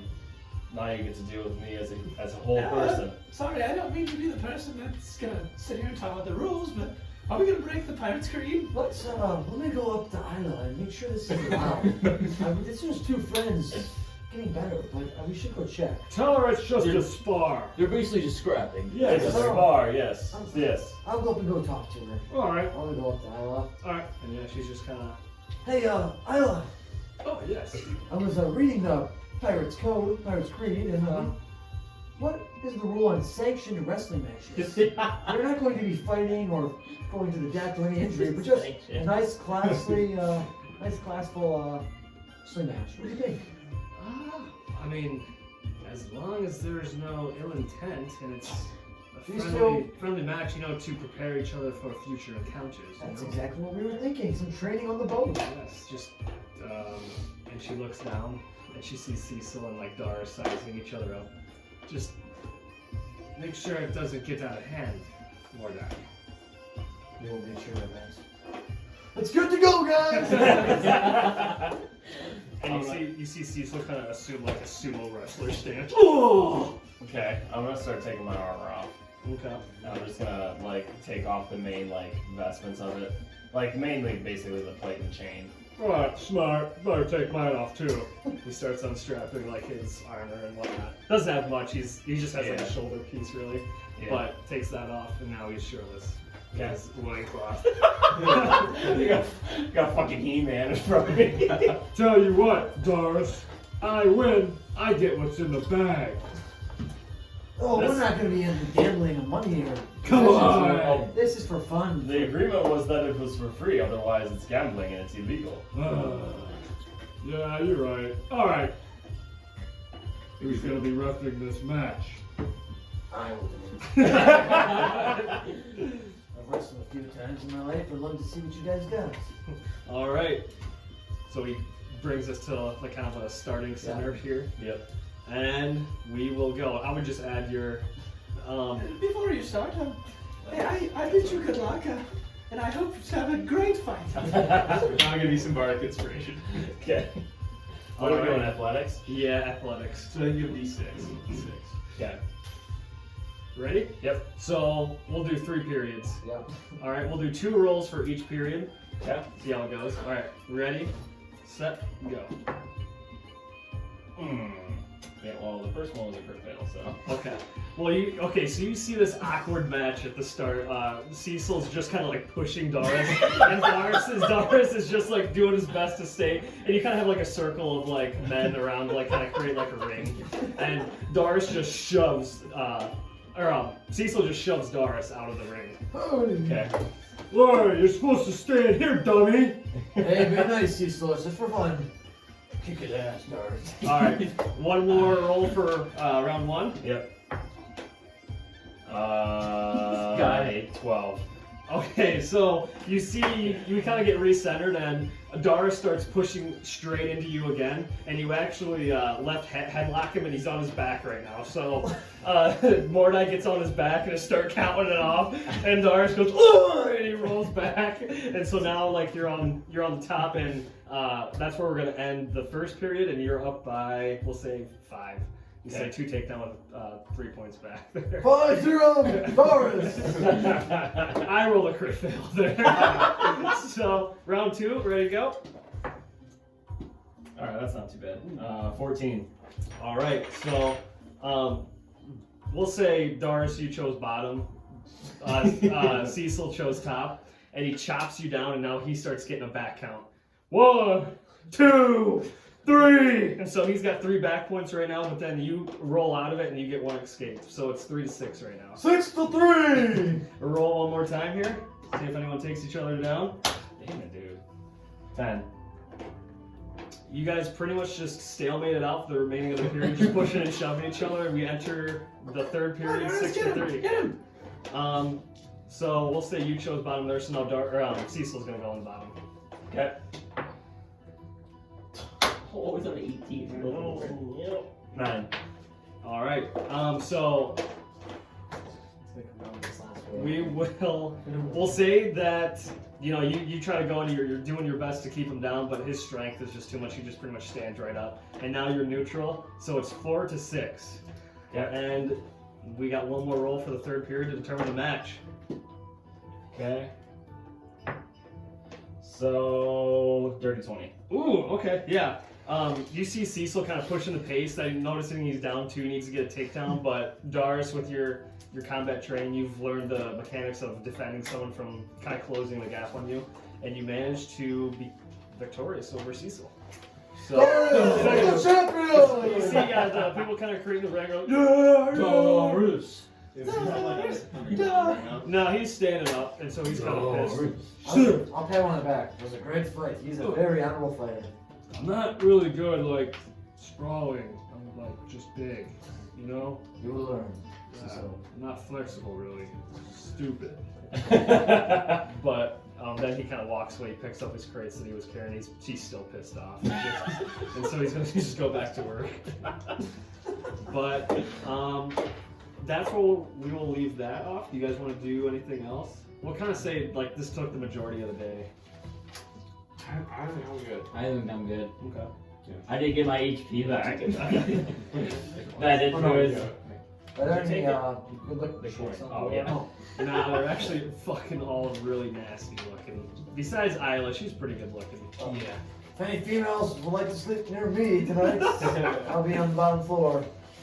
And you hear like a guy come over to him and say, "Oh, I've been pretty lonely." My head is gonna walk through the door, just roll overboard. Offer is gone. You kind of hear, "Oh, shit." Offer just expired. It was probably a large, if I would guess. Lars. So yeah, you guys go to the second level and cash out. Is there like where our beds are? You know, like some ships have like circular windows. You know what I'm talking about? Yeah, like Does this have? port. Yeah. The only things that like open up to the outside are the cannon slips. So if like it's like that little flap that when the cannon pushes out, it kind of flips forward. But there are no windows on this ship. Yeah, I would say like when everyone goes to like bed, I'll just kind of like stay up top and just kind of like reflect into the ocean for like an hour or so, and then eventually I'll go back to bed. Is there anything specific that you would like to do in that point? Just kind of like not something specific, but just kind of like think about like my situation, things like that. Okay. Anybody else want to do anything before we close out that night? Yeah, I would like to go into my own little cubby of a room and set some candles and some incense. Okay. And I'm going to pray to the god Anher, who is the god of weather in that pantheon. And kind of just be like, please, Anher, bless us with good weather in this travel, and I beg you that we get there swiftly with no more challenges ahead. Okay, I would like you to make a religion check for me.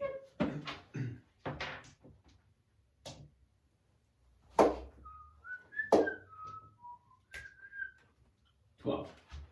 Okay, so as you meditate, you start thinking about a time that you had on Totalis, which has mostly obviously been in sort of your war camp, right? Mm-hmm. You do know of a part of Totalis that is more of like a black sands desert. As you sort of slowly drift into this space, you feel as if your feet are almost like in quicksand. Okay, so as you're kind of saying these words to try to get Anher to come to you, you feel like that pull down. So like it's almost like as if when you're starting to fall asleep, you kind of get that lull and you start to get like really heavy, right? Right when that hits, you see you get like roughly about shoulder height, and then the sand in front of you rises, and you see your god Anher. It is a lion form of a man. He has this big headdress with feathers at the top, and he's holding a spear at his side. He has this long, or this big, sort of like, kind of like, not necessarily a shoulder pauldron, but it's almost like a decoration at the front. And you see this big belt that's kind of at the front as well. And I'll show you what he looks like. So that is Anher that you see. Okay, or another depiction of him is like that. I knew he had a lion head. Mm-hmm. And so you see this big towering figure in front of you, and like you're almost like looking up at him. And as he looks down at you, I see Sigmond. We have not met in recent times. Unfortunately, you are on the seas. I cannot completely control that. Not in this realm. There are many deities here, but I can only do what the sands control, what the earth bids. If the plates of the world shift, it will get you there.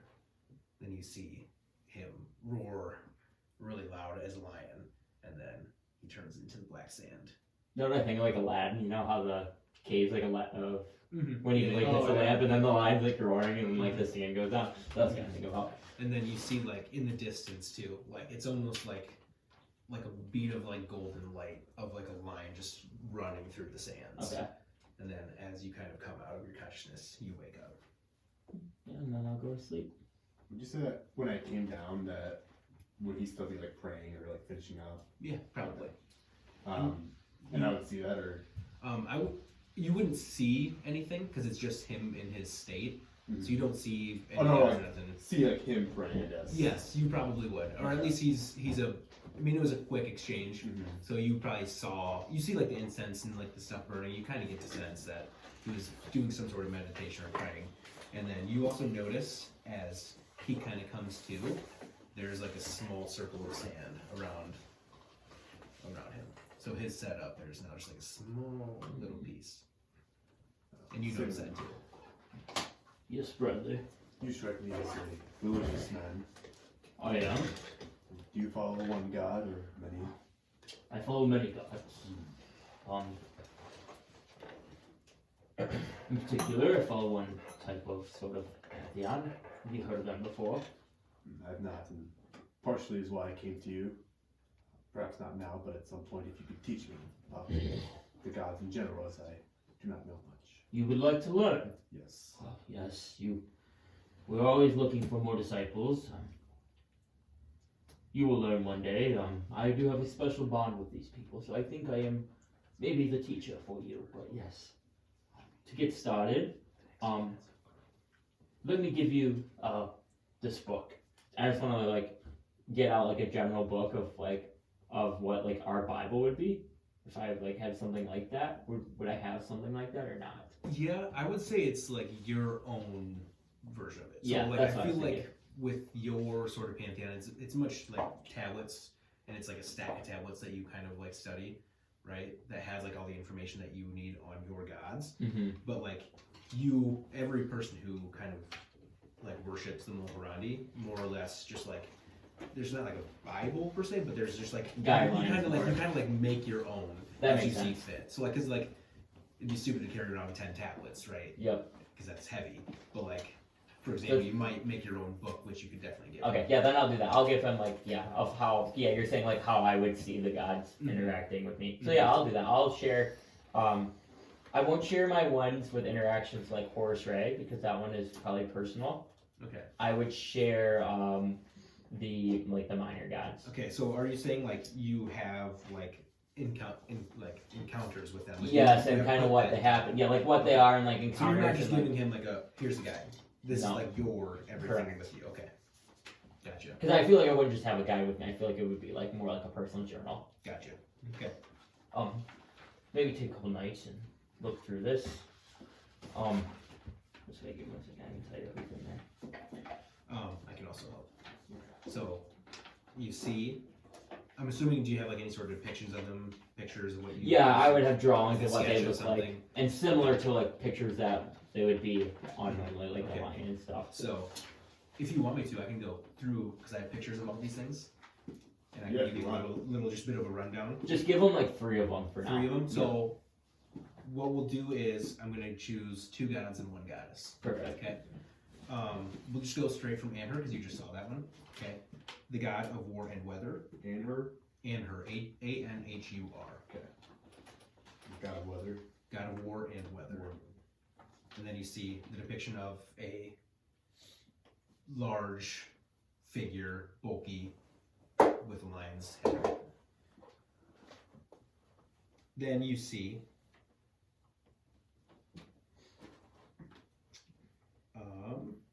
the goddess Hathor, Hathor. Okay. Let me just double check which one this one is. And then you see a depiction of. There's a few of them that I kind of pulled from. So I liked this little crowny thing at the top, but then like the headdress and everything like that with the little the horns like that one, and then like that because she's the goddess of fertility. So you see a depiction of like a beaming light, a harp that looks almost like a bow, and she's obviously very beautiful. As yes, she's the goddess of fertility and motherhood. And then you see one at the very end, the god Thoth, Thoth. That is the god of knowledge, secrets, and academia. And you see this figure is a sort of like raven-esque, long-beaked creature that looks like this. And he carries this little staff at the side. Thank you, Sigmond. I haven't had much time to learn about the gods since I've arrived here. Yes, and there you'll find my interactions and depictions with these gods. Everyone's journey's different, so maybe reading some of the things I have experienced and gone through, you may be aware of what for you can look for when you're searching for these gods and connecting. Fortunately for me now, I mastered it. I can connect pretty easily, and hopefully one day you can do the same if you are that dedicated to the religion and the craft. I hope so as well. Might I ask why you're looking for religion? This is very odd. Coming from someone who uses magic.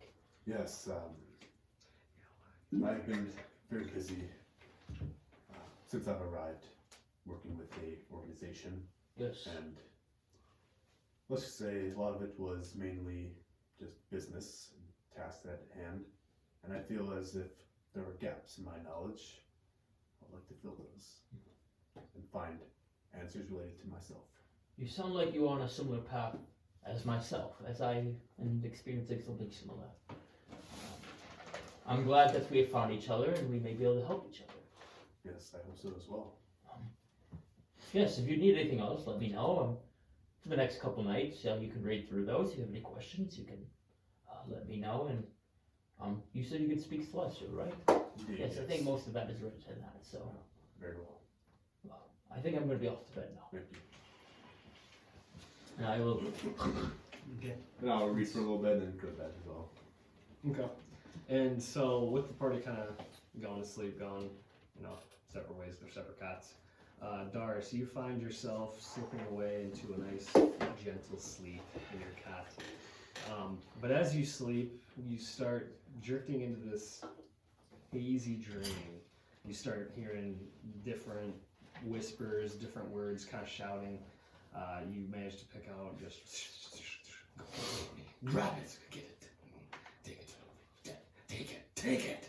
And then with that, you hear this kind of at the end of your dream.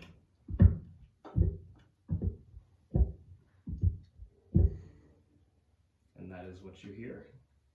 And that's where we will leave off. And everything kind of goes black and you're resting easy again. Okay, and then if anybody has anything else to do before we take the rest of that night and journey to the next part of our journey, let's do that now.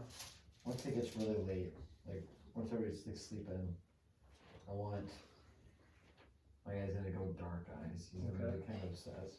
And then he's gonna start wandering around the ship. Very slowly. I'll do a stealth just to see. So I'm gonna try to be unnoticeable. Yeah, make a stealth check. Are you wearing your medium shirt too? Yeah. I'm getting cold. Gonna represent. Say that again. 14. 14. And are you looking for anything specific or just kind of roaming around the I'm ship? looking to find Lars. Lars? Okay.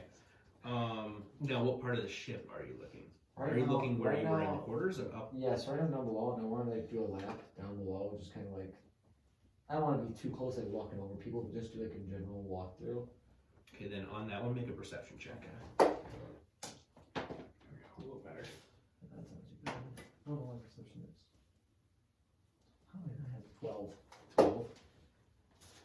So as you're kind of going on that same level of where you were, you're fairly hidden, but you That scared me. but you do notice that like every section of where there's people like sleeping, there is a warforged essentially in Sentry's Rest. You see at one point when you go past the first one, its eyes flicker and turn on and look at you go by, but doesn't do anything. Okay. Then you go to the next one, and as you come through, its eyes are already on, and it's like waiting for you to come through the next door. You don't find Lars just searching through, Okay. at least not on this level. Okay, I'm gonna head up top. Head up top, okay. Yeah. Are you continuing that stealth check then? Yeah, I'll try to get stealth up there. Okay, so as you're going through, you hear the creak, especially at the top two steps, and you see the captain at the helm now. Pipe coming from the mouth. He just he sees you, but he doesn't pay any attention to it. It is also lightless up top. Lights are out, it's dark. That is one of the biggest rules here. Do you want to just keep continuing through? Looking. Yeah, I'll keep looking. Okay. Same thing that you see from night one. Judas is in her Sentry's Rest. Yep. At the front side of the ship. And you see a couple Furbolg, especially on the right side. I'll walk over to the right side. Okay. You do notice one of them as the Furbolg who last played the game, or first played the game, Okay. and then you see opposite from him on the left side is Lars. Okay. And they're all just like scrubbing the deck. They're just kind of like making sure fixtures are right. They kind of going by. Just walking away. I'm just gonna like.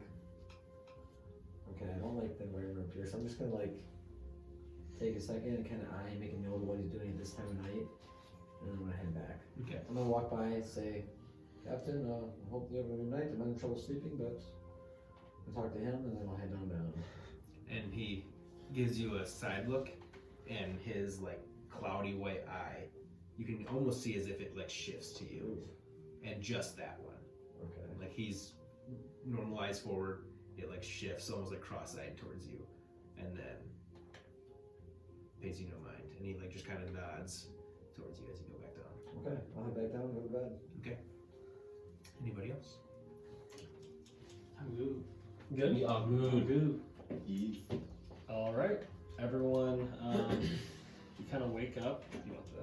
Yeah, I'll take it for a little bit later. You can keep going. Okay. Everyone wakes up. If anyone lost hit points, I don't think anyone did. Full. And then, kind of just like yesterday, you hear commotion kind of coming up from the top deck. Stuff being moved. You kind of hear the sails kind of whistling in the wind. You hear some orders taking place. And yeah, the second level kind of seems to be empty. Mostly just you guys there. This is day 3. Yep. On the ship. Yeah, we'll say yep. This is day 3. Yep. We are actually going to push to day 5. Yeah. We're just going to say that in the next 2 days, Stuff happened. specifically, fog dissipated a little bit. Good. Especially for day 4 and 5, you kind of gained a little bit of ground. So you actually gauge that the 10-day journey has been definitely brought down to 9, just because the seas were a little bit more open.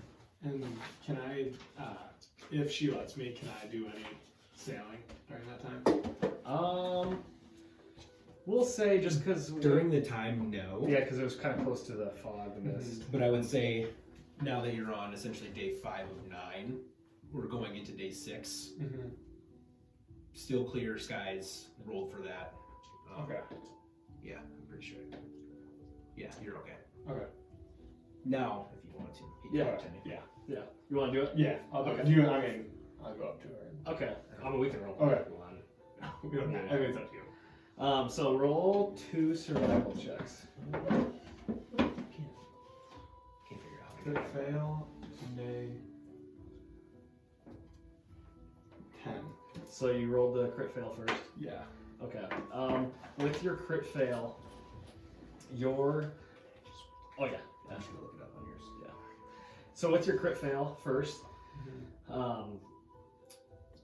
you kind of see this not huge wave, but it's a decent sized little wave coming to the ship, and Isla doesn't really say anything to you, and she just sees how you navigate it, and you do your best to kind of brace for it, but you end up actually kind of losing the wheel and it cranks to the right, and a lot of the ships and the cargo and the people kind of flop onto the ground, and you hear Isla say, "Sylvin!" Takes you off it, and it kind of manages the ship, and you hear a lot of commotion down on the deck, and, "All right, what was that all about?" You kind of hear commotion down on the ship. I'm sorry, the big wave, I didn't quite know what to do. I lost control of the wheel. I'm sorry, everyone, I'm sorry. I was wondering if you know how to navigate that. Maybe you'll have to show me with a little more assistance next time. Maybe I was wrong to believe in you, Sylvin. Oh, no, you can't lose faith that fast. These aren't even bad seas, Sylvin. Yes, but you're talking to somebody who's never drove a ship before. Yes, I know. It's possibly my bad to trust you in such times and so quickly. But I think that will be it for today. I don't want to upset the crew any more than what they already are. All right, maybe tomorrow. All right, and then subtract 50 from 50? Yeah, from your Next. captain's wheel. I'll check my egg again. Okay. You see that you crack it open, whatnot. Crack it open. It's still pretty hot in there. And now you kind of see some of the scales. It's almost as if they're like, when like a reptile kind of sheds its skin. It's like molting. Yeah, but like just before that, its skin kind of like peels from the skin before it actually like molts or whatever. Mm-hmm. You start seeing that on the scales of the egg. It's like front layers kind of, part of it's kind of peeling back and not looking like it usually is. Mm-hmm. Alright. So that is what you see. That's the Bradley flame at work. Yeah. Bradley's cooking. Let him Things- cook. Let him cook. Let him fucking cook, baby. Let him cook that dragon egg. Legendary stone bone. Anyone else want to do anything? Break out chains. No, I'm good. I'm good. Mother of dragons. I want to start Leader walking on around inside. what's the upper layer called? Just top deck. Just top deck. I'm really walking around and telling people, hey, Sylvin will be playing for us all soon. Be ready for the great performance. Nice. So I'm gonna be like, I'm gonna be asking for donations. Like, Alright, some music you say. I'm not going to rush the man, but he's the best performer I've ever seen. Be ready. Well. He will bring us all joy some night. Hey, I like some cheap entertainment. So I want to make sure when we're doing omen rounds, I want to talk to as many people as possible. Yep, right? so And ask for donations, you know, Yeah. nothing crazy. Just asking like, hey, the more you can support him, the more he's gonna pay us back in the end. and you hear no one really like coughs up change like right now, but you do hear a few people say, if he rocks my socks off, I might throw him a couple pieces of gold. Sylvin! Yes? We need to prep for performance. Everybody here loves it. He wants to hear you sing. Wait, I'm still working on the song. I don't know. Do you think it'll be ready? No rush. We just need to prepare it by the time we get off this boat. Alright, I'll start working on it right now. We're working because people are talking about lots of change.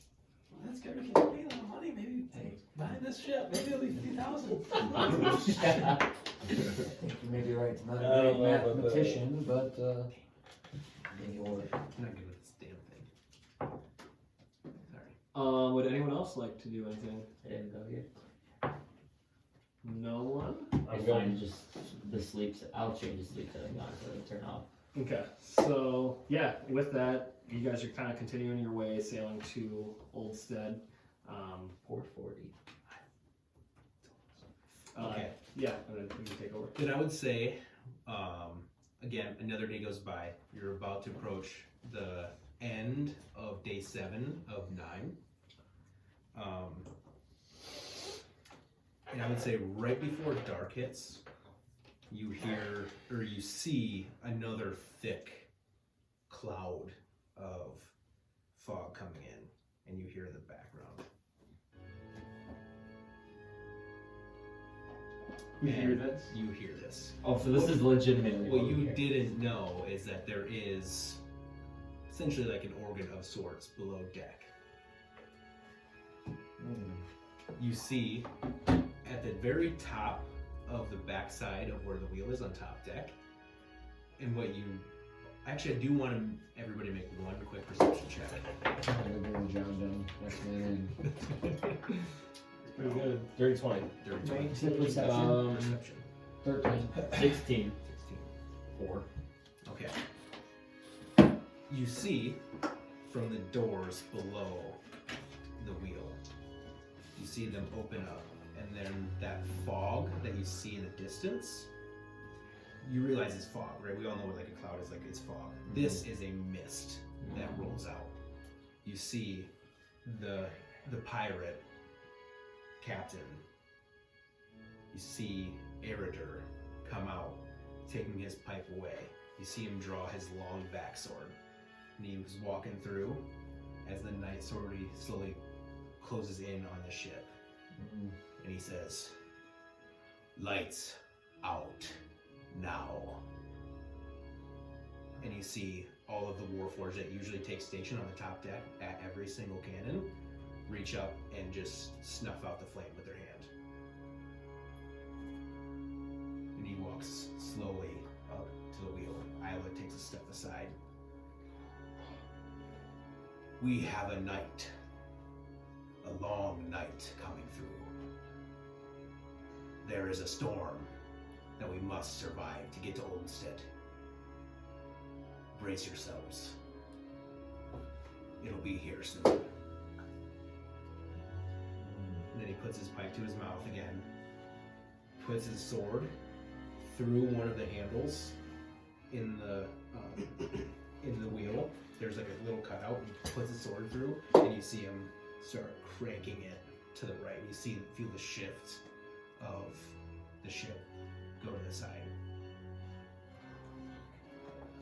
Your perception check is to see that symbol that he wears on the clasp of the beads and like the rope, whatever that ties everything, all of his cloaks together. You see that is where the mist is emanating from. And you see the symbol is that of a sign of a crow with a noose around its neck. What you realize is, what I told you the first time, is that is the same symbol as what the flag is. The ship's flag. Because we haven't seen this guy, have we? You've seen him once. When you first got on the ship, then he's essentially been below decks in his What's his name? Eridur Nightjaw. Doing it. E-R-I-D-U-R. The night job. Nightjaw. Yeah. Nightjaw.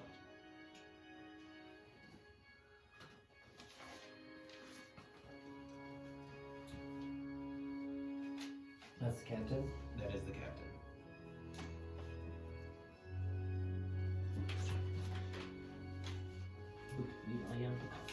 And then he speaks up again. It seems that the siren song of the night has stopped, and Umberly is now wreaking havoc. Do not know why she is doing it here.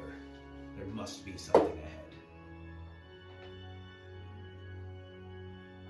If you are faint of heart, get off deck now.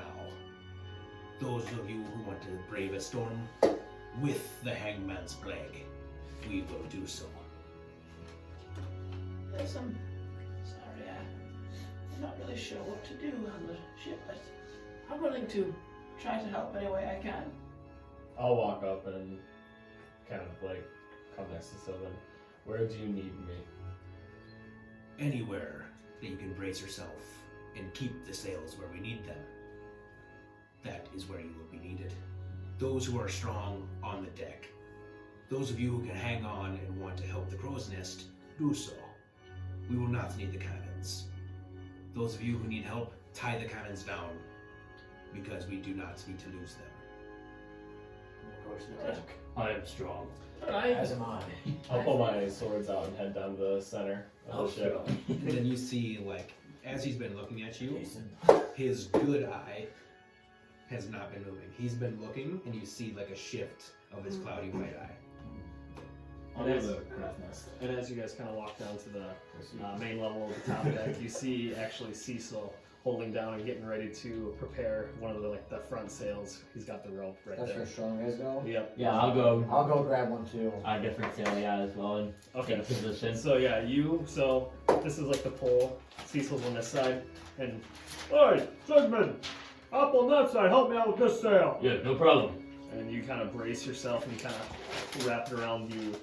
There's like a knob on like the rail of the ship, and you see him kind of throwing it on there and kind of prepping and making sure it's snug. Okay. And so you kind of emulate that same act. Cool. I'll go to the center between all of them and basically just be like all the people in the strong men in the middle of the ship. I'll be their guard essentially. Okay. I'll start tying cannons down. Alright. Those of you who are doing any sort of help of keeping something secured to the deck, I just want you to it'll be fairly easy for now. Just make a normal sleight of hand, or I'll give you athletics or strength, whichever one of those. Would I make one on the crow's nest? No, you will actually make a perception check for me. And I obviously like with them like where they're at. If they need help, they can ask me for it, and I'll help them. 5. But 5. 9. So you're gonna lose $10,000 cannons. when I know Well, I it's guess not I'm not strong, doing like, cannons. I'm doing, yeah, I you're would just, say you can either make the help action, so one of them can re-roll for advantage, or you can roll your own to help. Any one of those three. Is this for the Sleight of hand, the strength, things or too? athletics. You're going for the sales. for that one? Okay. Okay. Is that what I roll Yeah, you for? guys- Yeah, you can. Okay. Whatever you want I to do. would Honestly. say, what did you roll? 19. 19. You can get his, and then you can move on to one of those two and get two of them. Okay, I'll go help Sylvan out first, and then I'll go help Bradley. Alright, 19 again. Okay, Dude, perfect. you really don't know. Well, Okay. helps when you got +5 in athletics, so. We're gonna wait for Dean because I have a little bit more spunk to put it serious. Unless you guys think, 3-14. otherwise I can just keep going. No, I'd say Just wait. keep going. I'd say wait. The captain's the killer. The captain's the killer. I mean him. I don't know. Oh, there we go. Blue is the hot one. Oop. Get hot, It's blue. hot right now. Blue's hot. Blue's I hot. gotta leave red alone. Red's hot. Red. No, you're good. That's hot. Okay. Amy. Dean, what were you doing again? He was tying I down was a sail. Cecil. Did you make? I need you to make a sleight of hand, athletics, or strength check. I'll do my strength. Did you? I helped them out because they did an awful job. Or I'll do athletics. Okay. I also did awful. I didn't know how. 19. 19. Okay, so actually, what's going to happen here is you are, I'm assuming, closest to Sylvin. When you see him start struggling, once you see him start struggling, you help him, and then I would say Cecil has enough to get his done to help with Bradley, and then Sigmond will come over and help Vordai. But as Okay. So we only need 4 people doing the sales. there's other people helping, so you're not the only ones doing it. Yeah. So like for your checks, I would say that's what transpired. Okay. So there's been failures, but then there has been makeups. Okay, so no one rolled the nat 1, which means you lost a cannon. Close. Yeah. You But it was pretty close. And as you see the storm coming in, you hear the captain speak up again through the storm. We have a purpose on this ship. We are to scout and bring our monster hunters to the island. We must not fail on the journey. You are now part of the Hangman's calling, and the plague will not bring us down today. And he looks at you. And then you see fog just like start billowing off the backside of the ship. And you'll notice as it comes through its cape, you'll see like a crow, like a statue of a crow at the very back with its eyes lighting up, and you can tell the left eye is a light.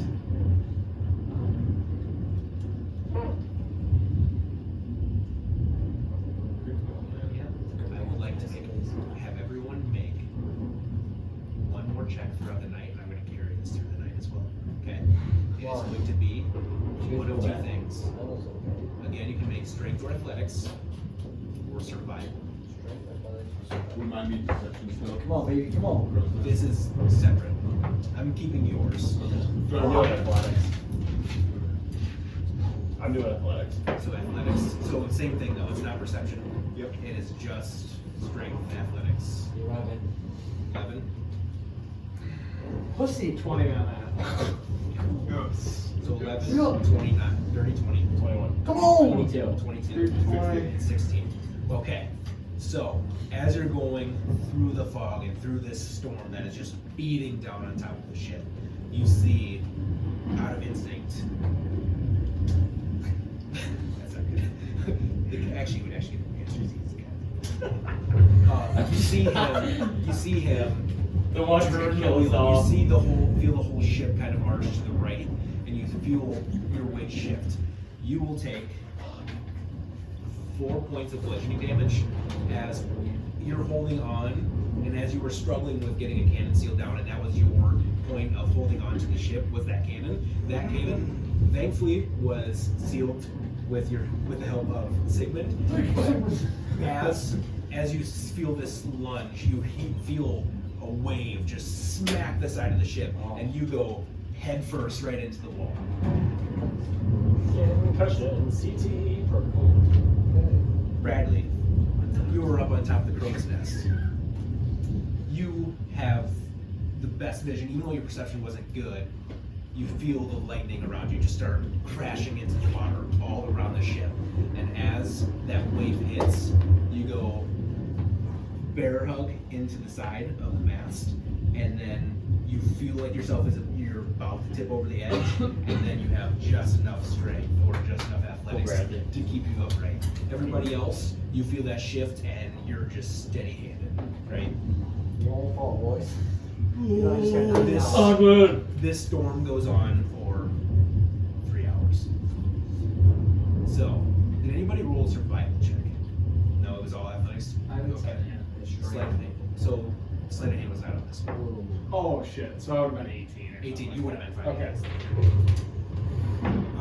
With your perception from before, you see a big rogue wave coming straight in front of you. Do you want to say anything, do anything? Yeah, I'm gonna shout out, "Wave incoming!" You heard that, man! Brace one more time! Carrying those things over, the same exact things happen. You were able to hold on. I'm gonna re-roll for you. 6 points of damage. And you hear Ilux say, yell down to Sylvin, Sylvin, watch as the captain maneuvers this way! And I actually, with that, I looked at her, and I can't really speak just with everything going on. But I actually want to peer at the captain and see, like, is in his face, is he worried, nervous, or is he pretty confident? Were you looking the whole time, or now you're looking? I want to peer up right as Bradley says that. I kind of want to look at it. As he's taking all the information, he is steady. So he takes the sword and he pushes it farther in to the wheel, and you feel a lurch of the ship going faster straight into the wave, and you see him unblinking. Alright, I want to just take mental note of some of the strategy while I do my work. Some of the strat. And then After I points it out. Scouting. as you guys approach this wave, you see this massive wave. It is like 40 feet higher than the top of the mast. Like, you are looking up like this. And as the whole ship essentially almost gets to that vertical point, you are hanging on by a thread. You get bounced around a little bit. That's from that last damage you're doing. You don't have to take it more. And you are literally like holding on for dear life, like almost vertical, like Superman pose up as you can. And you see as we crest over top of that wave, the whole front end just goes straight down back into the water. Once you hit the top of that wave, you see clear skies. And I would say, because I rolled shitty on your weather, you lose that 3 hours. So it isn't a full day, but the amount of storm that you lasted through is the amount of time that you probably lost. Oh, okay. So you're going to get there at the same time that you would have before that happened. And just because the captain rolled the 30-22 on his survival. So yeah, as that happens, you see a little bit of that sort of dawn peeking through on the next morning, and you find a little bit of peace again. And now you, obviously, that will be the time of your normal wake up, so if anybody want to go back to sleep, you probably could. Or I guess no, that would be through the night. So yeah, you guys would be going to bed before that happened.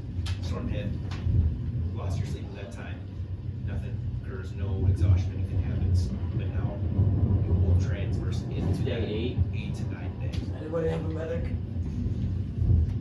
I would say, like, as we kind of like cleared like the calm waves, you still see Bradley's kind of eyes closed, just hugging up, not even realizing that it's over. And I will say too, for those of you who rolled high in your perception the first time, or I guess you would be the only one who's really was looking, you'll notice as you get through the clear waters, the captain takes out a sword, sheathes it, and then that eye on the crow goes blank, and the mist stops. Okay. I got you. Yeah. And you see him. Oh, alright. Eridor. Eridor, sorry. I'm figuring out I'm not the greatest with names, but Eridor. Whatever. Whoops. Okay. I was just wondering, I have a slight interest in, I'm part of the Monster Hunters, and I guess I have a slight interest in possibly, maybe, learning how to maneuver a ship in the waters, and is there any tips that you would give me? I see that you sped up the ship when a large wave was coming and you kind of took it head on. Yes. There are things at my disposal that allow me to do that. It takes years of practice and some gifts from the seas. From other captains that I have had the pleasure to work with. Well, I'm glad that I'm able to learn from you then, in that short time. Try to maybe keep some of those things and keep them in my back pocket in case if I'm in that situation. Yes, it takes years and years of practice. And hopefully, in a time time where you can command your own ship. You don't have to deal with something like that. But the gods of the seas, storms, sometimes they have a different agenda. And some of us who have nothing to deal with gods have to suffer. Yes, I agree. Those gods can be quite cruel sometimes. Let's just say there are vile things in vile places of the world that anger them. Hopefully you don't enough.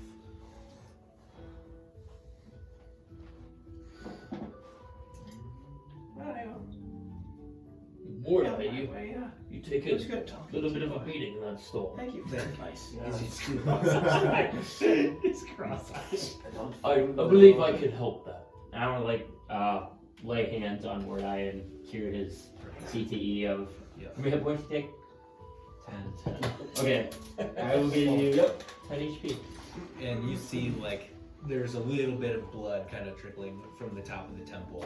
And you see as you do that, the blood sort of dries up and closes that wound.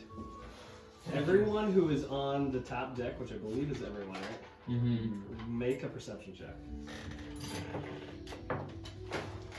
11. 12. White guy, it's your chance. 8. 12. You fucking loser. 2.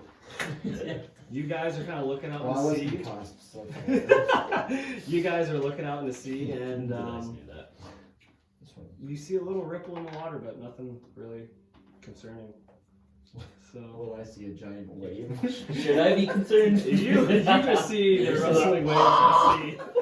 But Freaking yeah, out. none of you really notice anything out of the norm. Can I insert the DM? How concerning this purple is? But Yeah, I would say, with the good weather, whether we know if it's from Sigmund's reunion or I'd like to take care of this team on my back. or if it was just a comment from somebody out there, I would say that will push us through it until we get pretty close. So if you want to take over. yeah, so I'm gonna say it's about midday. You guys are waking up from your 9th night of slumber, or 8th night of slumber, getting into your 9th day. I'm gonna say it's right around like 11:30. You guys have been just kind of hanging out on the ship, talking, getting pretty familiar with the crew, maybe even making some friends with them. But you guys all start seeing an island in the distance, and we are closing in fast on it. And you hear the lookout up top. Captain, Oldstead ahead! We can see it! Oldstead ahead! Yes, should be. Hurrah!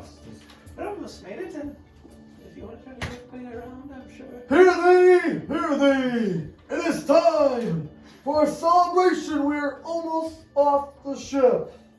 Let me have everybody listen to the one, the only, Sylvin. And everyone's kind of like, whoa, whoa, whoa, whoa. Yes, I know. Mordai, my friend here, said that he wanted to hear me sing and thought I came up with a tune over the course of our adventure, and if you guys would want to hear it, I'd be more than willing to sing as we make our way into port. Well, you better hurry up before we have to call the sails and slow the ship down. Well, it's not too long, I can make it quick. Perfect. Well, here it goes. And Before he gets like ready to perform, I want to like keep an eye on him and like kind of feel like his composure and like how well he's gonna do, if that makes sense. Okay, alright. And I'm gonna hand a. All right. So I'm going to pull out my lute, Mm-hmm. and I'm gonna give. We'll begin to play a tune similar to this one. Okay. Well, I call this one. I guess, came up with a full-on name for it yet, but it's something along the lines of Legendary Voyage of the Hangman's Plague. Whoa, cool! Here we go. So, sorry, I'm a little nervous. And begin playing. Oh, on the deck of the Hangman's Plague, beneath the moonlit sky, the band of So Team Molokai with the courage in their eyes. They sailed through the stormy seas, chasing legends untold. A fellowship of adventurers, brave and bold. Sailing on the Hangman flag, their destinies align. The band of Soti Molkai, a bond you can't unwind. Through perils and through triumphs, their tales forever sung. On the ships of shadows, where the adventure's just begun. Captain Aragorn, Captain Aragorn! At the helm, a leader true and wise, guiding through the darkness where the starlight lies. Silent whispers on the winds, secrets they unveil. The band of Soti Molkai, their legends shall prevail. Sailing on the Hangman's flag, their destinies align. The band of Soti Molkai, a bond you can't unwind. Through triumphs, their tales forever sung. On the ships of shadows, where the adventure's just begun. In the heart of the ocean where the dangers breeds, they face the unknown with valor and deeds. Each member of the band, a story to be told. In the tapestry of time, their adventures untold. And with that, he kind of bows. Roll a performance check. Roll the crit. Luckily, I have good performance, but 13. When I see him like kind of like, I don't know, if he like misses a note on his flute or something, I'll like cast minor illusion and kind of like do my best to like fix it and make it sound like crisp. Yeah, Okay. let's do a sleight of hand check on that one. Let's go, Bradley. Bradley! Bradley, we need this. Come on, Bradley Michael. Oh, nice. 15. Nice. Okay. I would say on one part where he like mispronounces, you do a little bit of a flurry, and you like, as he says it, and he like kind of pauses as if he got it right or not. You hear like everybody hears that like he's about to fuck up, and then it comes out, and you get a little As bit I can't surprised say at some of those error. points. Yeah. Error. Yes. But yeah, you see the crowd you're kind of performing to on the top deck. They're all kind of, every time you pronounce like the party's name, they all kind of, you kind of get the crowd into it, and at the end they kind of splash a little gold up your way. Thank you. What? Hey, how do you spell that? Soti? I mean, if you guys like it, I just came up with it.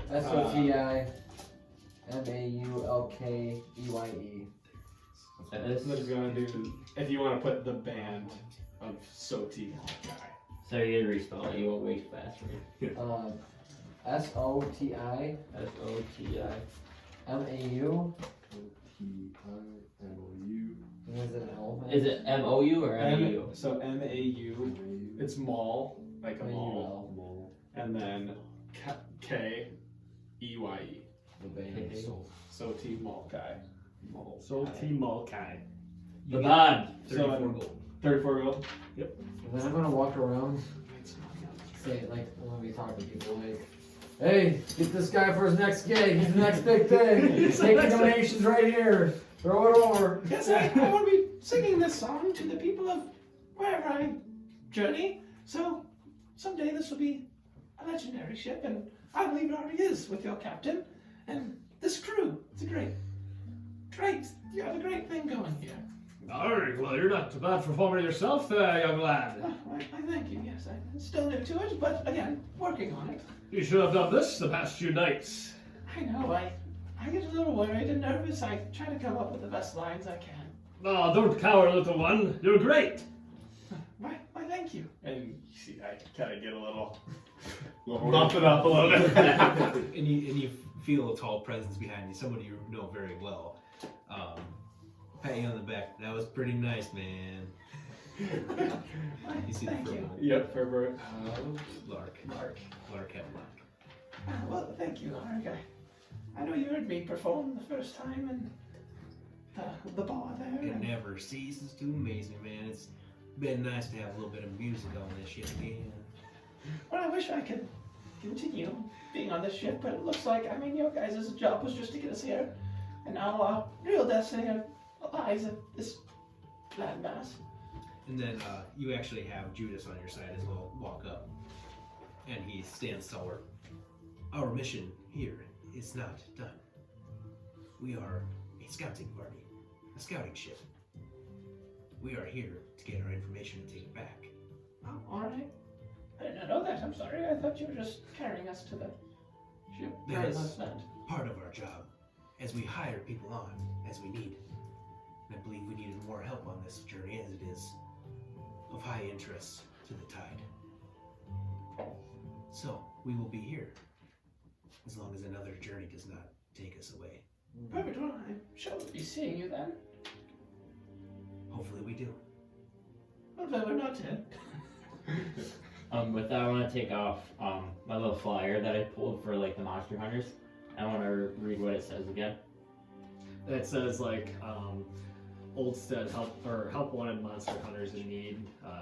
Captain Sandor. Captain Sandor. And would anyone like to do anything else before we dock? Oldstead? Yeah, I'll go up to Island. So I know we're looking for Captain Sandor. Where can we find him once we dock here? Aye. Well, every time we've pulled into Oldstead, Tiber Cove specifically, he's been at the docks waiting for us. Oh. So he, knock on wood, kind of knocks on the railing of the ship. He should be there in preparation for you. Perfect. I was thinking we had to seek him out. That makes it easy for the band of Sorti Morkai. Salty Molkai. I like that name. But I'm not trying to rain on your parade or anything. But you're not the first group of monster hunters we've sent here. Well, that's all right. I think that we are just kind of just. But you will be the last. Combined here, so maybe we will be the last, or we will be gone forever. You'll never see us again. Well, I'm not trying to wish that upon any of you, but it's ever since the Civil War broke out here. I can promise you I've participated in that, and I've probably seen a lot worse than whatever monster we're going to go. Well, I believe we're going to need that. It's dangerous woods, treacherous caves in the Razorback Mountains. It's a deadly island for how friendly it can look on the outside. Well, that's why we have our good friend Cecil as well. He likes caves. So. Oh, that guy's a character. Dumber than fuck, but he's a character. Nice work. But we're pulling in right now, and you kind of hear the bells of the dock at Tiber Cove. Ding, ding, ding. Ship coming in, prepare the sails, ready the ropes, and they kind of see the people on the edges of the Hangman's Plague toss the ropes down to the people on the dock, and they're kind of roping them in and getting them all situated and whatnot. So I'd say give it 10 minutes or so, and the Hangman's Plague is fastened in the port of Tiber Cove. So we have officially made it. And you hear those organs playing again a little bit as you kind of, they're not so sinister, but you hear the dun as you approach the docks too, kind of giving you your arrival. We're here. And everyone make perception checks. As your team. Woo! That's funny. Four. I got a 4. 4, 6. 6. 11. So, Doris, you're the only one to notice this. Peering out into Tiber Cove, you see, it looks like a decent little town. You know, the port's actually pretty well maintained, kept up. It's not like run down or grimy or anything. It's pretty nice. But you do see behind the walls of the port, you see what looks like to be a town in ruin. It looks like a lot of their stuff is in like a central street. It's just one street with a bunch of brand new buildings, and then everything beyond that is rubble. And with your nat 20, you see a man coming down the dock, kind of leaning on a greatsword, hobbling down.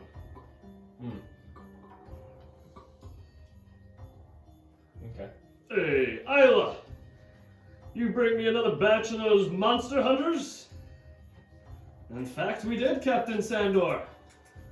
They even have a name for themselves, I believe. The Salty Molkai, I believe? Yes. Salty Molkai, come reveal yourselves to your employer. I'll be the first one to step down. What's his name again? And I'll kind of jump down. Captain Sandor. Captain Sandor.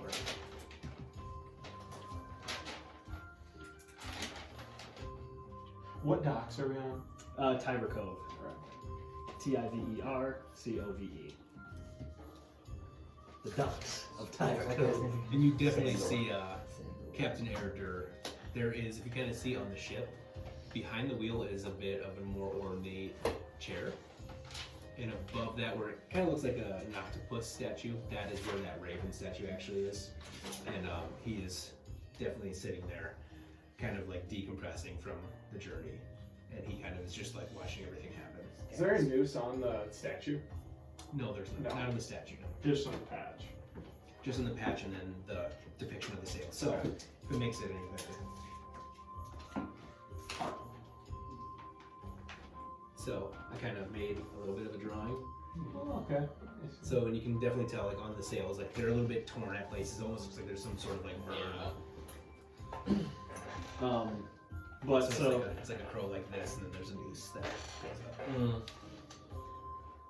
But so you kind of see Captain Sandor inspecting each and every one of you. And what are your names? My name is Sylvin. I'm Sylvin. here to kill monsters. Isla, I asked for monster hunters. Yes, I am one.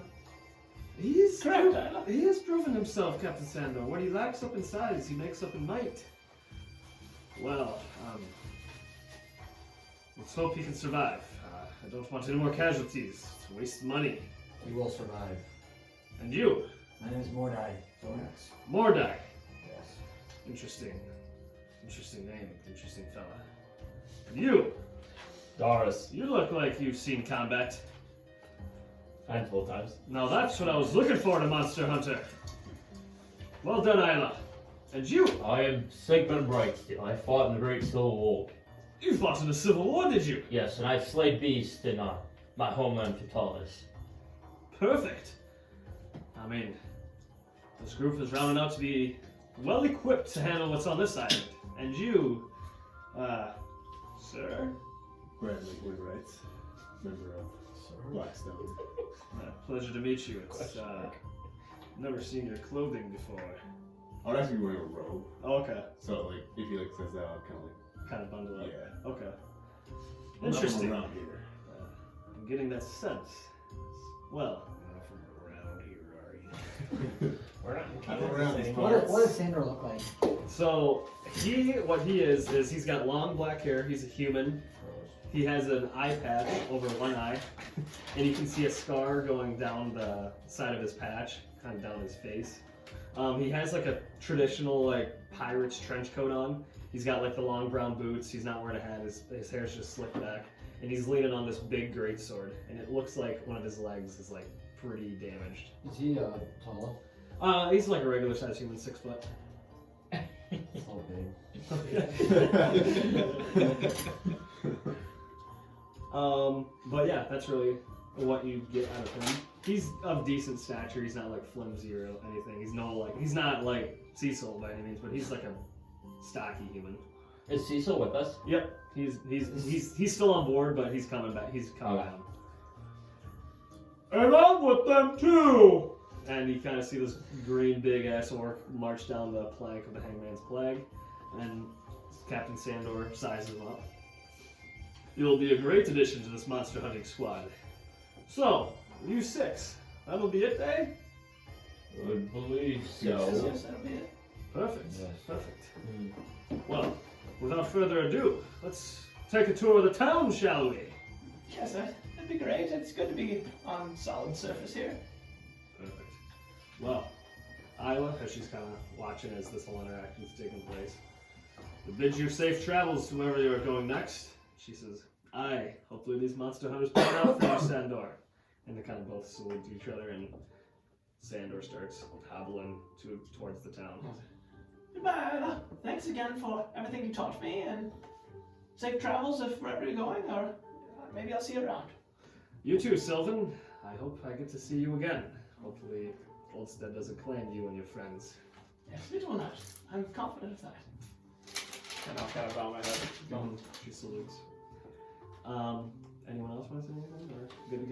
Good to go. All right, so would you want to pull up Tiber Cove? I should have it in there somewhere. This yours? Are those all your dice? No, that's not it. This one's yours. Well, that might be. Oh yeah, these three are mine. This might be Tom's. Looks like one of these. Yeah. But as Captain Sandor's kind of leading you through the ports of Tiber Cove, it's not that big. It only has like 4 slips, I want to say. So it's not a big dock at all. You don't see any like ship docking or ship creating station, so nothing that they can do to like make their own ships. They do have like a little repair station to like maintenance ships that need to come in and do whatnot, but there's no actual foundation of like this is where they would maintenance the ship. Okay. So we'll say this is where you guys are right now. Kind of walking through the gates, you see, similar to what Doris saw with his nat 20 on the perception, he sees just a single street. He sees these buildings are all new and renovated. And everyone make a perception check. Another one perception. Oh my god, another 2, man. Come on. 4. 13. 3. I need those dice to come in. These gotta go. I'm gonna. Okay, so anyone above a 10 notices at the end of this like path, this street, is what looks to be a newly constructed church, and everyone's kind of huddled around it, looking up at it and kind of clapping and whatnot. So you get the sense, anyone who got above a 10, you kind of get the sense that that was just a recent construction. And anyone below a 10, or pretty much anything above a 5, they notice this little cart right here with a man standing next to it, kind of shuffling through some items. I'll walk up to that. Yeah, me too. I want to work with them too. Okay. Because you said below a 10. Yep, like anyone who got above Oh, just 5. anybody could have Yeah. said that. Yeah. I'll walk up to him too. Greetings. Just anything above 5. And he kind of looks back. Oh, well, hello there, traveler. What brings you to Tiber Cove? I'm part of a monster hunting group. Ah, really? Monster hunting, you say? The best group. Well, well, well. You've come to the right person. Monster hunting requires magical items, don't they? Doesn't hurt. Yeah! Well, well, well. I make my rounds around all 6 islands, so catch me if you can. I won't be here for long, but would you like to browse my wares? Yes. Perfect. And he kind of pops out this chest, and you guys can pass it around and take a look at what's inside. Oh, sweet. Now, so I guess like one of the other things, this is probably a pretty basic item. And if you want to just, if you want to just, I can take the chest back. If you want to, like, Was it? yeah, it has like teeth like that. When did you get that? I got a long time ago. Yeah, like when we were like first. Here, I want to see that it. chest. It's sweet. That's bad. What I want to ask him is if he has like anything Yeah, that's no, like pass it oil on. You see that I one? can throw or basically like put onto my blades Mhm. that like.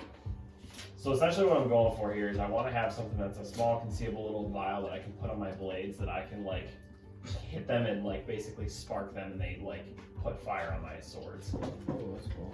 I mean, like that much. Just really for someone. So what it Aw. looks like for this person, he has a certain set of items at the moment. It's not like you go to a specific store or you go to a specific establishment that sells magical Badass. items or sells magical potions, trinkets, anything like that. It's just kind of like what he has on him at the moment. Okay. So if there's nothing in these things right now that spark your That- fancy, yeah, like probably doesn't have it.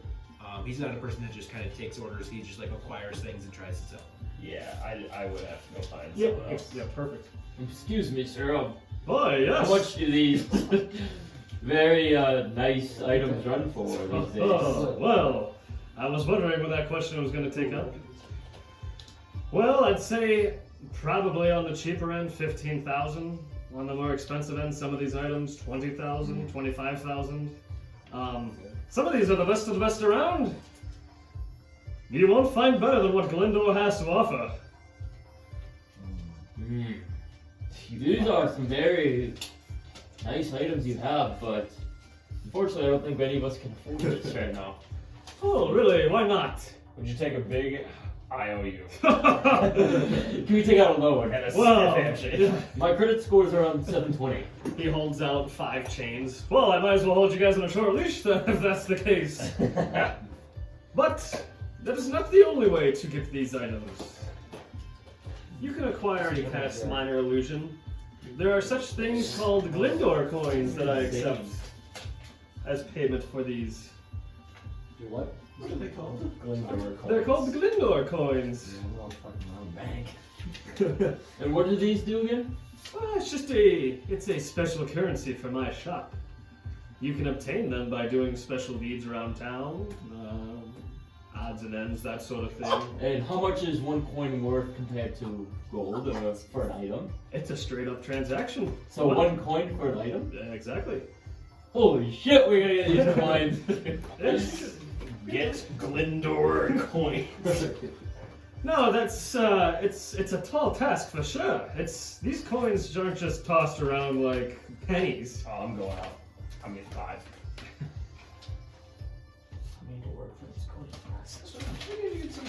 Are you the only one who accepts these Glindor coins, or is it a common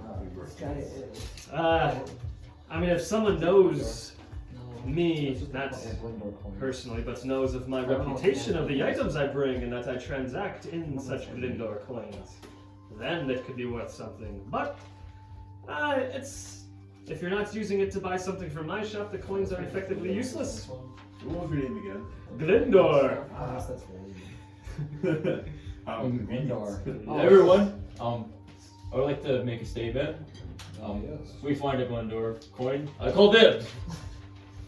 I'm not sure if that's how it works. Too late. I must say that the items you're seeing now are not going to be the same items you will see perhaps the next time you run into me. So It'll be better. it is. Hey, we have an optimistic one over there. Perhaps it's a scary one too. But Read these now. But perhaps you wait until something better comes along. I carry anything from common to legendary.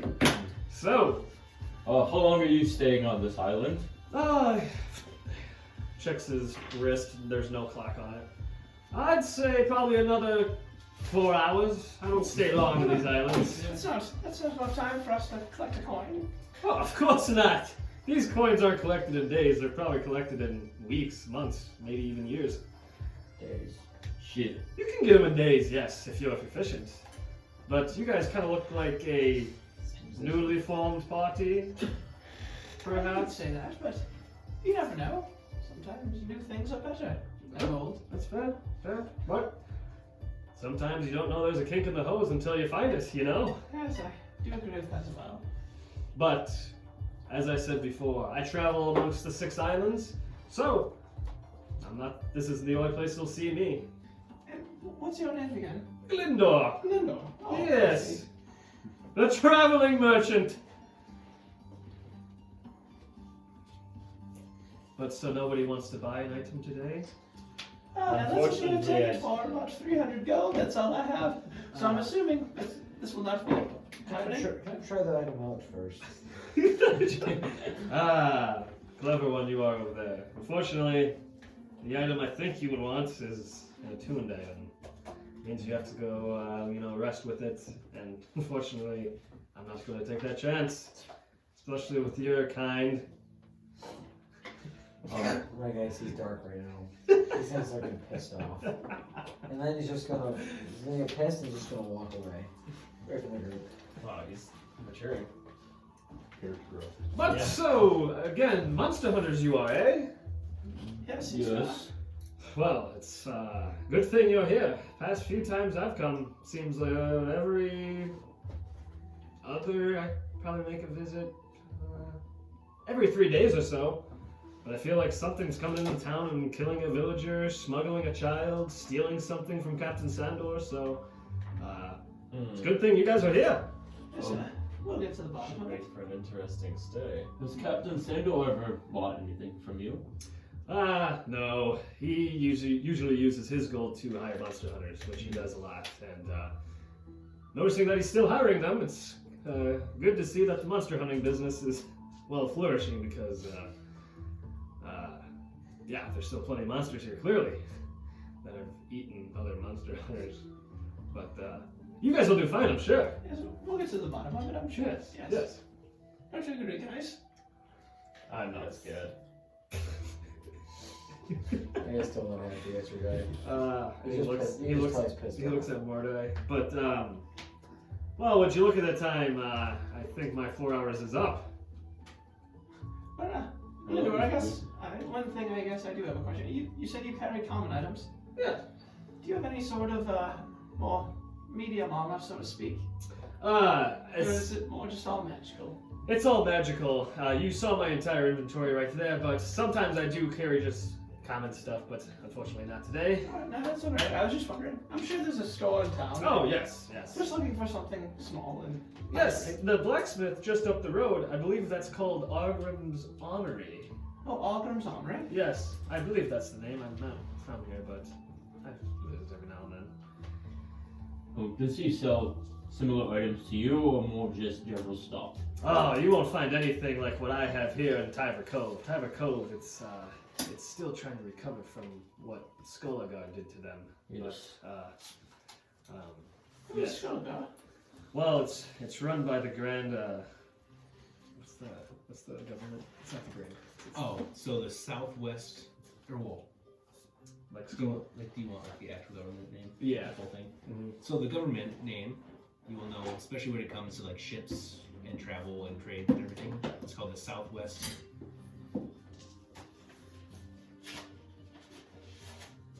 Kingsmain Trading Company. Is it Southwest? Southwest Kingsmain Trading Company, because they are on Southwest Island. And they're Kingsmain, and they are the trading company. So for short, SWKTCO. SWKTCO. SwiftCo. SWKTCO.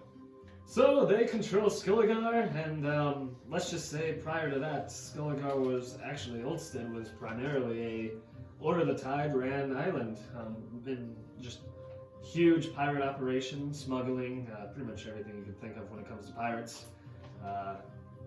The royals, the government, they came in and cleaned house, and well, they drove them all the way back to Tyver Cove. Tyver Cove built up a little bit of a resistance. They tried to march on Skolagar, and well, they slaughtered every single pirate in the forest, which now is coined Skull Forest because of the bones that are remaining there. And they desecrated the town of Tyver Cove, burnt it to the ground.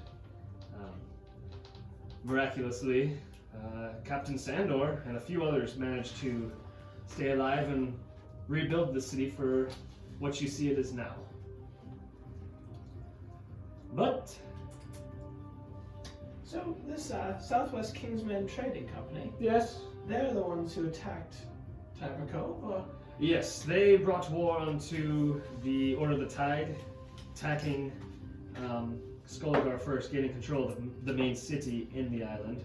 Once they got control of the city, Order of the Tide didn't really find that all too well. They marched on Skolagar and got desecrated, murdered, and got their houses and town destroyed.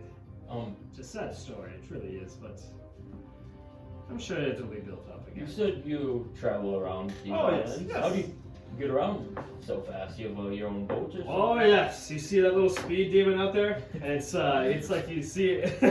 It's a small little boat, but it just got one sail, but it's like one of those like kind of triangular sails. It's not one of the full square ones. It's just like a catamaran kind of. Yeah, kind of like a triangular one, and it looks like a really unique ship, all bedazzled up. It looks like a Ferrari if it was like a Speedboat. Yeah, it looks like really nice. And it looks to have like a sense of kind of this energy around it. But yeah, that's how I get around. Well, anyways, I think we should be on our way. Captain Sandor, we're following you. Yes, I definitely wanted you to see Mr. Glindor here. Hopefully you appreciate it as wares. I know he has quite the stock, and I don't imagine any one of you could afford any of the items in this shop. But he'll be here again, don't worry. He'll be here again. But to get things started, he kind of leads you down the road, and kind of right off the bat, you see a kind of a bulletin board. Yeah. You see a bulletin board, and it looks like there are a few things right off the bat to maybe build up some coin. Sigmund, will you read off for us? That's fine. Yeah. Sandor, so is this? You're allowed. Yes. So this first one, number 2, for it says for a monster. Tyva Cove legends state that there is a massive deer-like creature that is sole purpose to feed on the people of Tyva. Fear the deer. Reward 5,000 gold.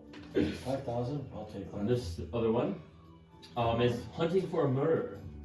Norman Hunterwood was found dead in his home, and the killer must be caught. And then this last one is to kill wolves that are feeding on sheep. We get paid for each wolf head.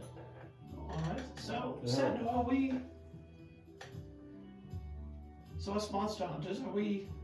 Is this where we come for work, or...? No, you'll come to me directly. But in your spare time, perhaps you could help out Oh, I and see. assist. Alright, yes, that Yes. makes sense. I just wasn't sure if, if those were our tasks. So. Yes, no. I will. You're contracted to me directly, but again, I'm here for the people, and that is the people's request. So, doing biddings off the bulletin board will, work as killing 2 birds with 1 stone, if you will. That's perfect. They are a great group of monster hunters. Maybe we could all split up and do these all at once. I would not recommend that. I'll take the wolves. You guys have the color. But I will say the monster bounties that you see on the bulletin board, those pay well, but it's for good reason. It's no easy task. I feel like Stan needs some help. We could take some wolves. Start off with the wolves and maybe investigate what is going on with this murder in the city. Yes. We can see what Sandor has for us first.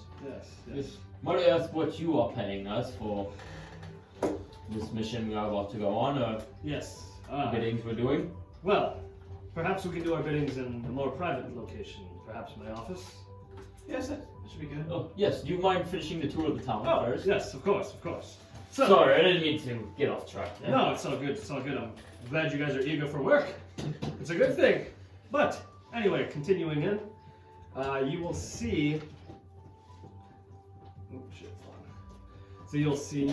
I don't have anything labeled here right now, just because I kind of want you guys to explore and kind of figure things out yourselves. But I do have printouts of the city and that I can hand out, and you guys can take notes that way.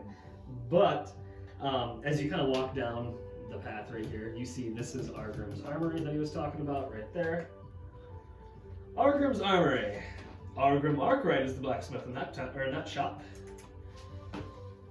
One of the best blacksmiths I've ever seen. Crafted me this sword, actually, that he's leaning on.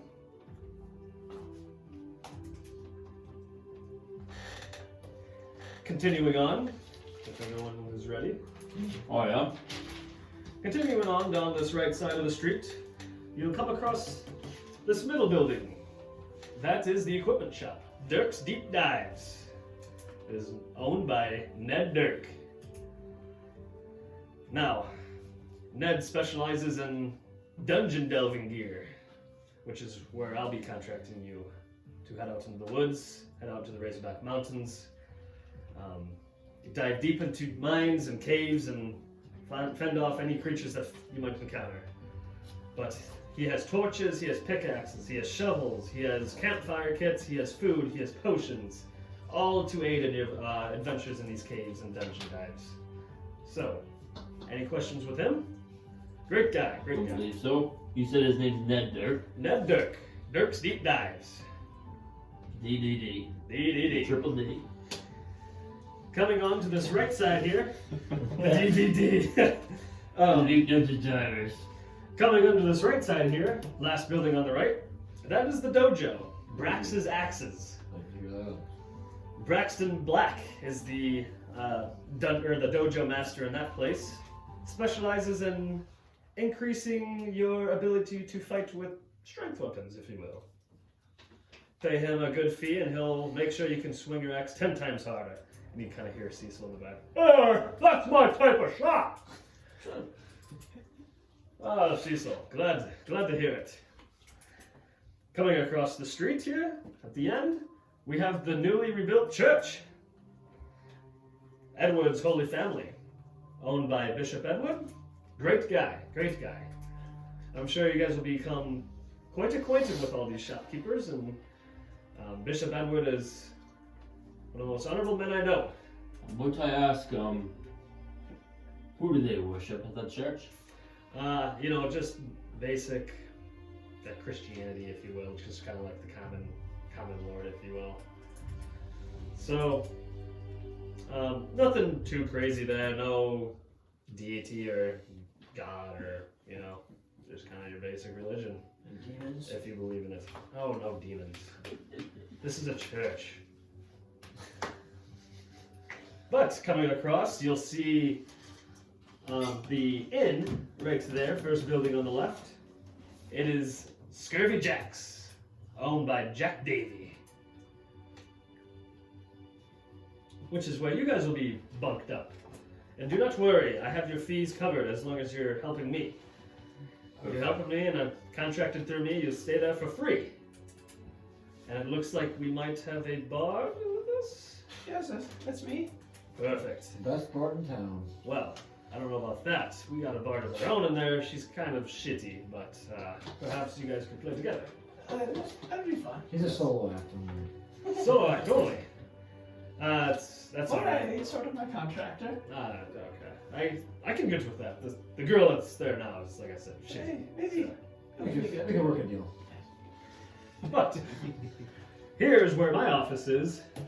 Right there. Post office, jail. That's where I live, so anyone who acts out of line in the inn gets in the slammer. And then lastly, the magical shop. Right there. That is run by Aldous Arkwright.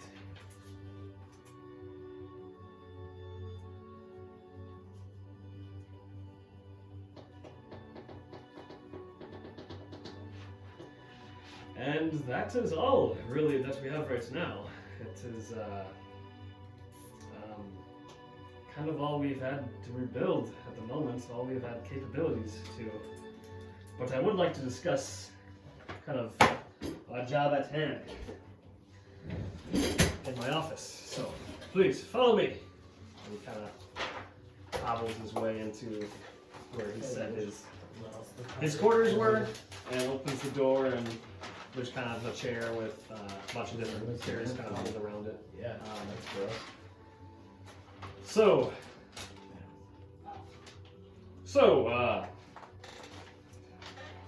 there's been some disappearances happening. I don't know what you've heard about Tiber Cove as of recently, or if we've heard anything at all. But we've been getting raided by goblins, monsters, and the fucking leaf folk. God damn it, I hate them. Just a nuisance. So our operation here at Tiber Cove, rebuilding and just our daily living, they make it hell. They act as if their forest is the only thing, they own it, which they don't. But, anywho, not to get off on a tangent. What we would like you to do is follow this trail to one of these caves. We believe this is one small step to the disappearances we've been noticing in Tiber Cove. Some reports say that it's a giant snake of sorts, and the tracks definitely allude to that. So I think for you monster hunters, I would say, what is your name again? You had a name, party name? Oh yes, Soti Malkai. Salty Malkai. Yes, if you're wondering, it means monster hunters in Draconic. Oh, I like it. But the first mission of the Salty Malkai will be to track down this being. I'm not going to guarantee it's a snake, but the tracks definitely allude to it. Kill it, bring me back proof that you killed it, and I will reward you handsomely. Perfect. Sounds pretty simple. Which is so much. Well, what do we say? 500 each. 750 if we get it done within the next 3 days. 500 base. Oh, more than I mean, I think we could do it for 500. The town seems to be in rough shape. No offense. No, The it's snake is taking out your people. I would like to get it done sooner rather than later. Mordai, I commend your eagerness to empty my pockets for the monster hunters. Unfortunately, I've already paid your fare to get here, and I'm paying for your fee in the end. I think that's enough. Do you all agree? We agree. All right. Yes. Again, I definitely would not punish you for doing the side quests on the bulletin board, but I would definitely not wait to the last minute to do these biddings that I'm contracting you for. Well, yes. Maybe we can. Are they in the same vicinity? Do you know? Yes.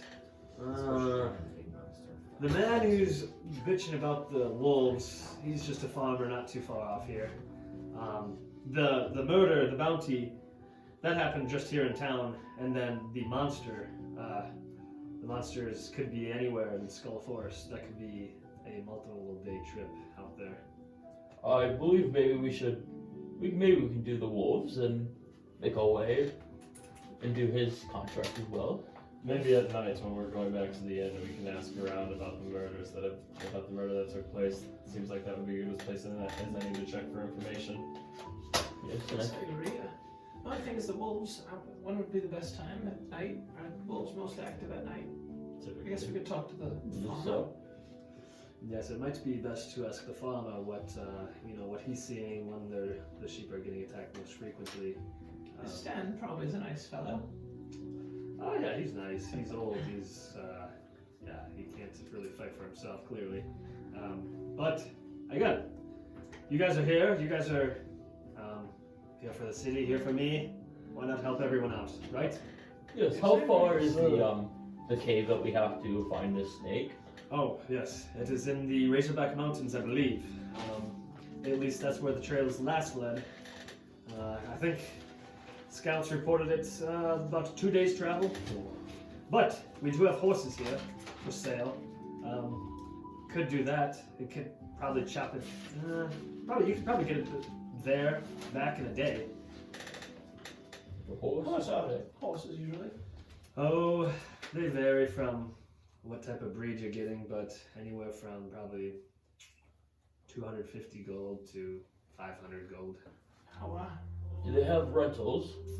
I don't really know if he deals in renting, but I mean, it's never hurts to ask. Well, maybe if we help the farmer, he might have horses.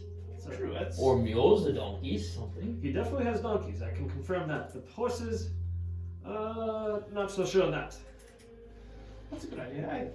I think it. I mean, renting's. We'd rather just have our own horses. What you say? Here's how I look at it. We can hopefully get rid of these wolves pretty quickly, and it'll cut our travel down and by half, right? So we're doing 2 jobs in one and doing it at the same time, Take correct? as long, yes. Now, this is. I don't know how you pay or whatnot, but Yes. say we go find a price of the horses. Yes. Could you possibly give us some of our payment first? Get our horses. We go. I tell you what, if you were here 2 weeks ago, I would have taken you up on that deal. But unfortunately, the last group of monster hunters I hired took me for my money, half of payment, bought horses, and ran to Skolgar. So unfortunately, I'm off to biddings until they are done. Payment is not collected until I have proof that you've killed the creature. We also do take payment in Lendor coin. If you have any. Glendor, yes, he's an interesting fella. I have not seen those personally, but I do know how to get them. You do. We'll be in touch with that. So maybe we can discuss that after we complete our first Yes, mission. we will have your trust. And Yes, I wasn't going to give you it right away. Maybe once you complete the 3rd or 4th quest, maybe I'll give you a little hint as to what you can do to collect Glindor coins. Sounds like a deal to me. We have some wolves to kill, and I want to check out a shop or two. Right.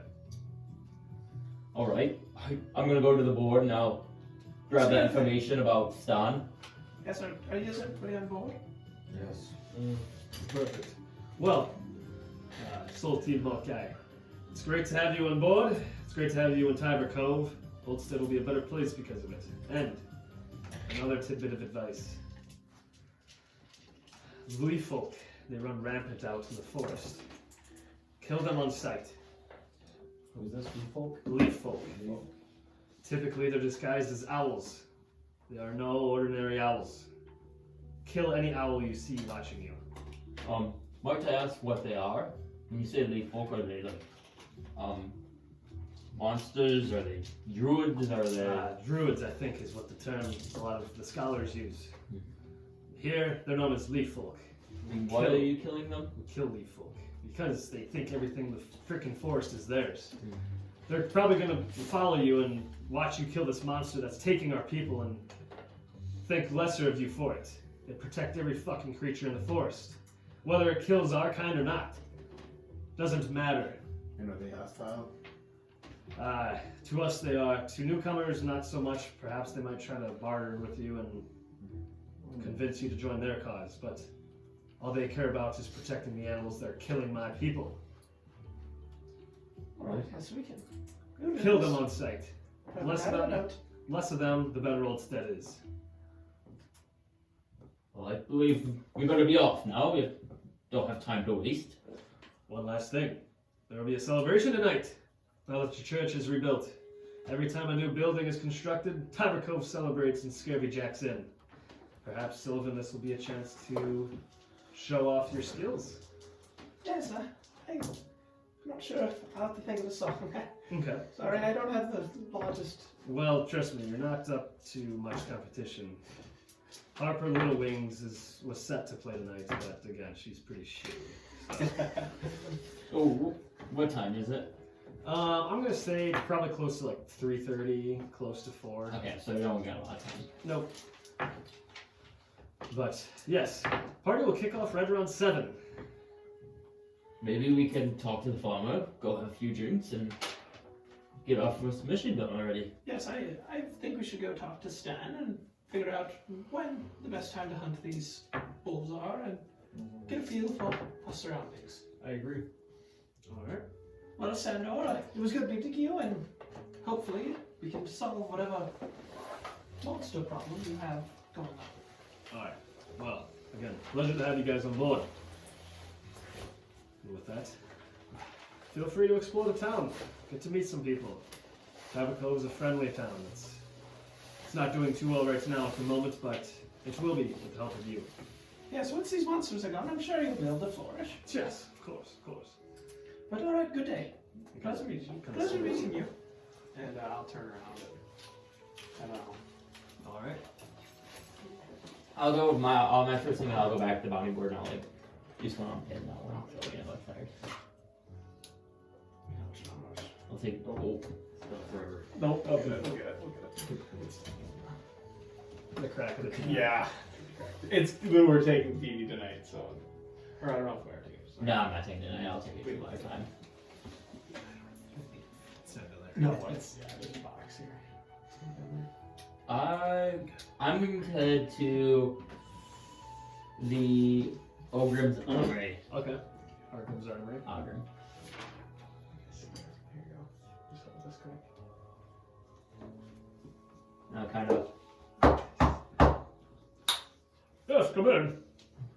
Hello there. My name's Sigmond. I'm a new monster hunter here. I was just checking out your shop, and it seems like you have some pretty good wares. Aye. Yes, I do. I think Sandor said you're one of the better blacksmiths here.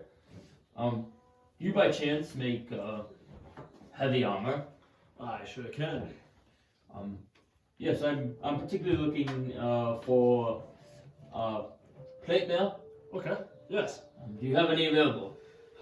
Typically, I don't have anything in stock. I kind of do it on, as order need be basis. But I can Right. put an order in for you and start working on that right away. Well, how much is that? Let's see here. I'm at the Harkins. armory. Yep. Okay, well, I was gonna come with you. Sorry, I was trying to get that paper. Nope. You stay back. You're on the boat. I'm with him too, just so you know. Okay, you're with Sigmond. Just give me a minute here. Haven't calculated it in a while. Seems like you don't get too much business around here. There's not too many soldiers around here, unfortunately. Do you by chance make any magical items, or is it more just general wares? It's general wares, but if items are collected for me, I can create magical items. Yes. All right. You see plate now? Yep. Like now. Or just plate armor. So, based off my calculations, it's looking like 1,500. 1,500. Fortunately, I don't have that much gold, but maybe I will soon. Perfect. I will let you know if I would like that crafted to me. Perfect. By Frontier Sylvin. I think he's looking for something as well. Yes, do you have any sort of hide armor or chain shirts or scale mail? Any sort of thing like that? Oh, of course. I can get something crafted for you pretty quickly. Alright, sorry, I'm trying to figure out what they do.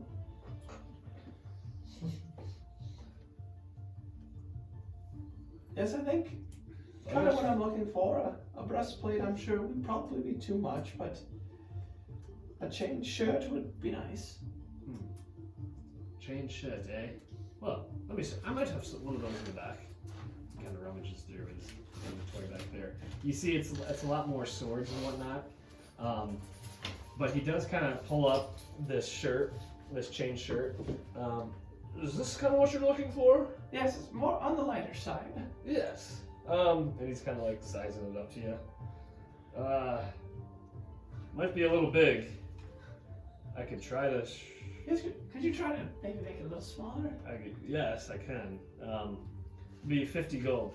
50 gold? Oh, perfect, yes. Oh, and a 50 gold.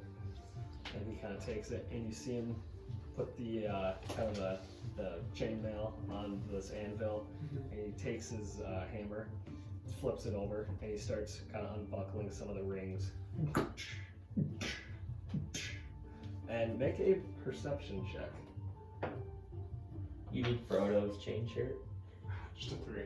All right, yeah, you just kind of notice him working away. You're still there, Sigmond, right? Yep. You can make a perception check, too.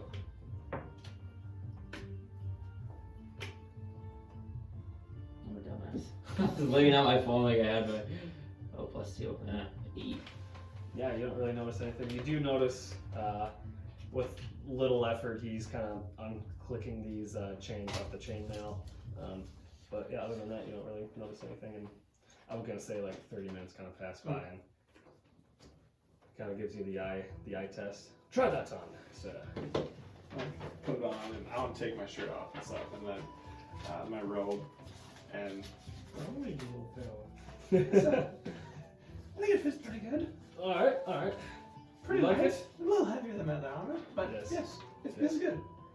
Say, are you with Captain Sandro's crew? Yes, I am. One of the monster hunters, so just trying to buff up a little bit before we head out. Perfect. Well, I do think we'll be in contact here, being that, I'm an armorer, and you guys are in the business of slaying monsters. Very true. I'm sure we'll be back, and we have a couple other members as well that I'm sure will be in and out. Perfect. But if you ever hear the, if you have any deals or anything going on, just try to let us know. Perfect. I will. It's good to have you boys in town. Yes, we're glad to be here. We're still new, just walking around. We've only been here an hour or two. Just trying to familiarize ourselves with the surroundings. Well, hopefully Tiber Cove treats you well, and you do the same to Tiber Cove. Well, thank you. Algrim, right? Autograph. Algrim, yes, very good to meet you. Nice to meet you as well. And your name was? Sylvin. Sylvin. And your Sylvin name was? Torres. Sigmund. Sigmond. Nice to meet you both. Yes, I believe we may be working together in the future. I look forward to it. with that, I'll walk in. Alright. Change shirt on here. Honestly, with that, I think that's a pretty good stopping point. I don't want to get into anything too deep, especially combat. It might take us till 11:30. So I think right now we're at a good stopping point, and we'll end the session there. Yeah, I guess we'll say as Go. well, as we kind of regroup, getting ready to maybe take on some wolves in the near future as the dusk starts to settle in. So we'll just stop. Yeah, I Oh, think perfect. fun. I think I'm we're gonna go, Dude. I got a part-time job in this, so I go to the inn and see if they got like night swatch. Night's watch. Oh, yeah. Sure, you should have got a part-time job on the boat. We had like 10 days we could be going. I might try to get one.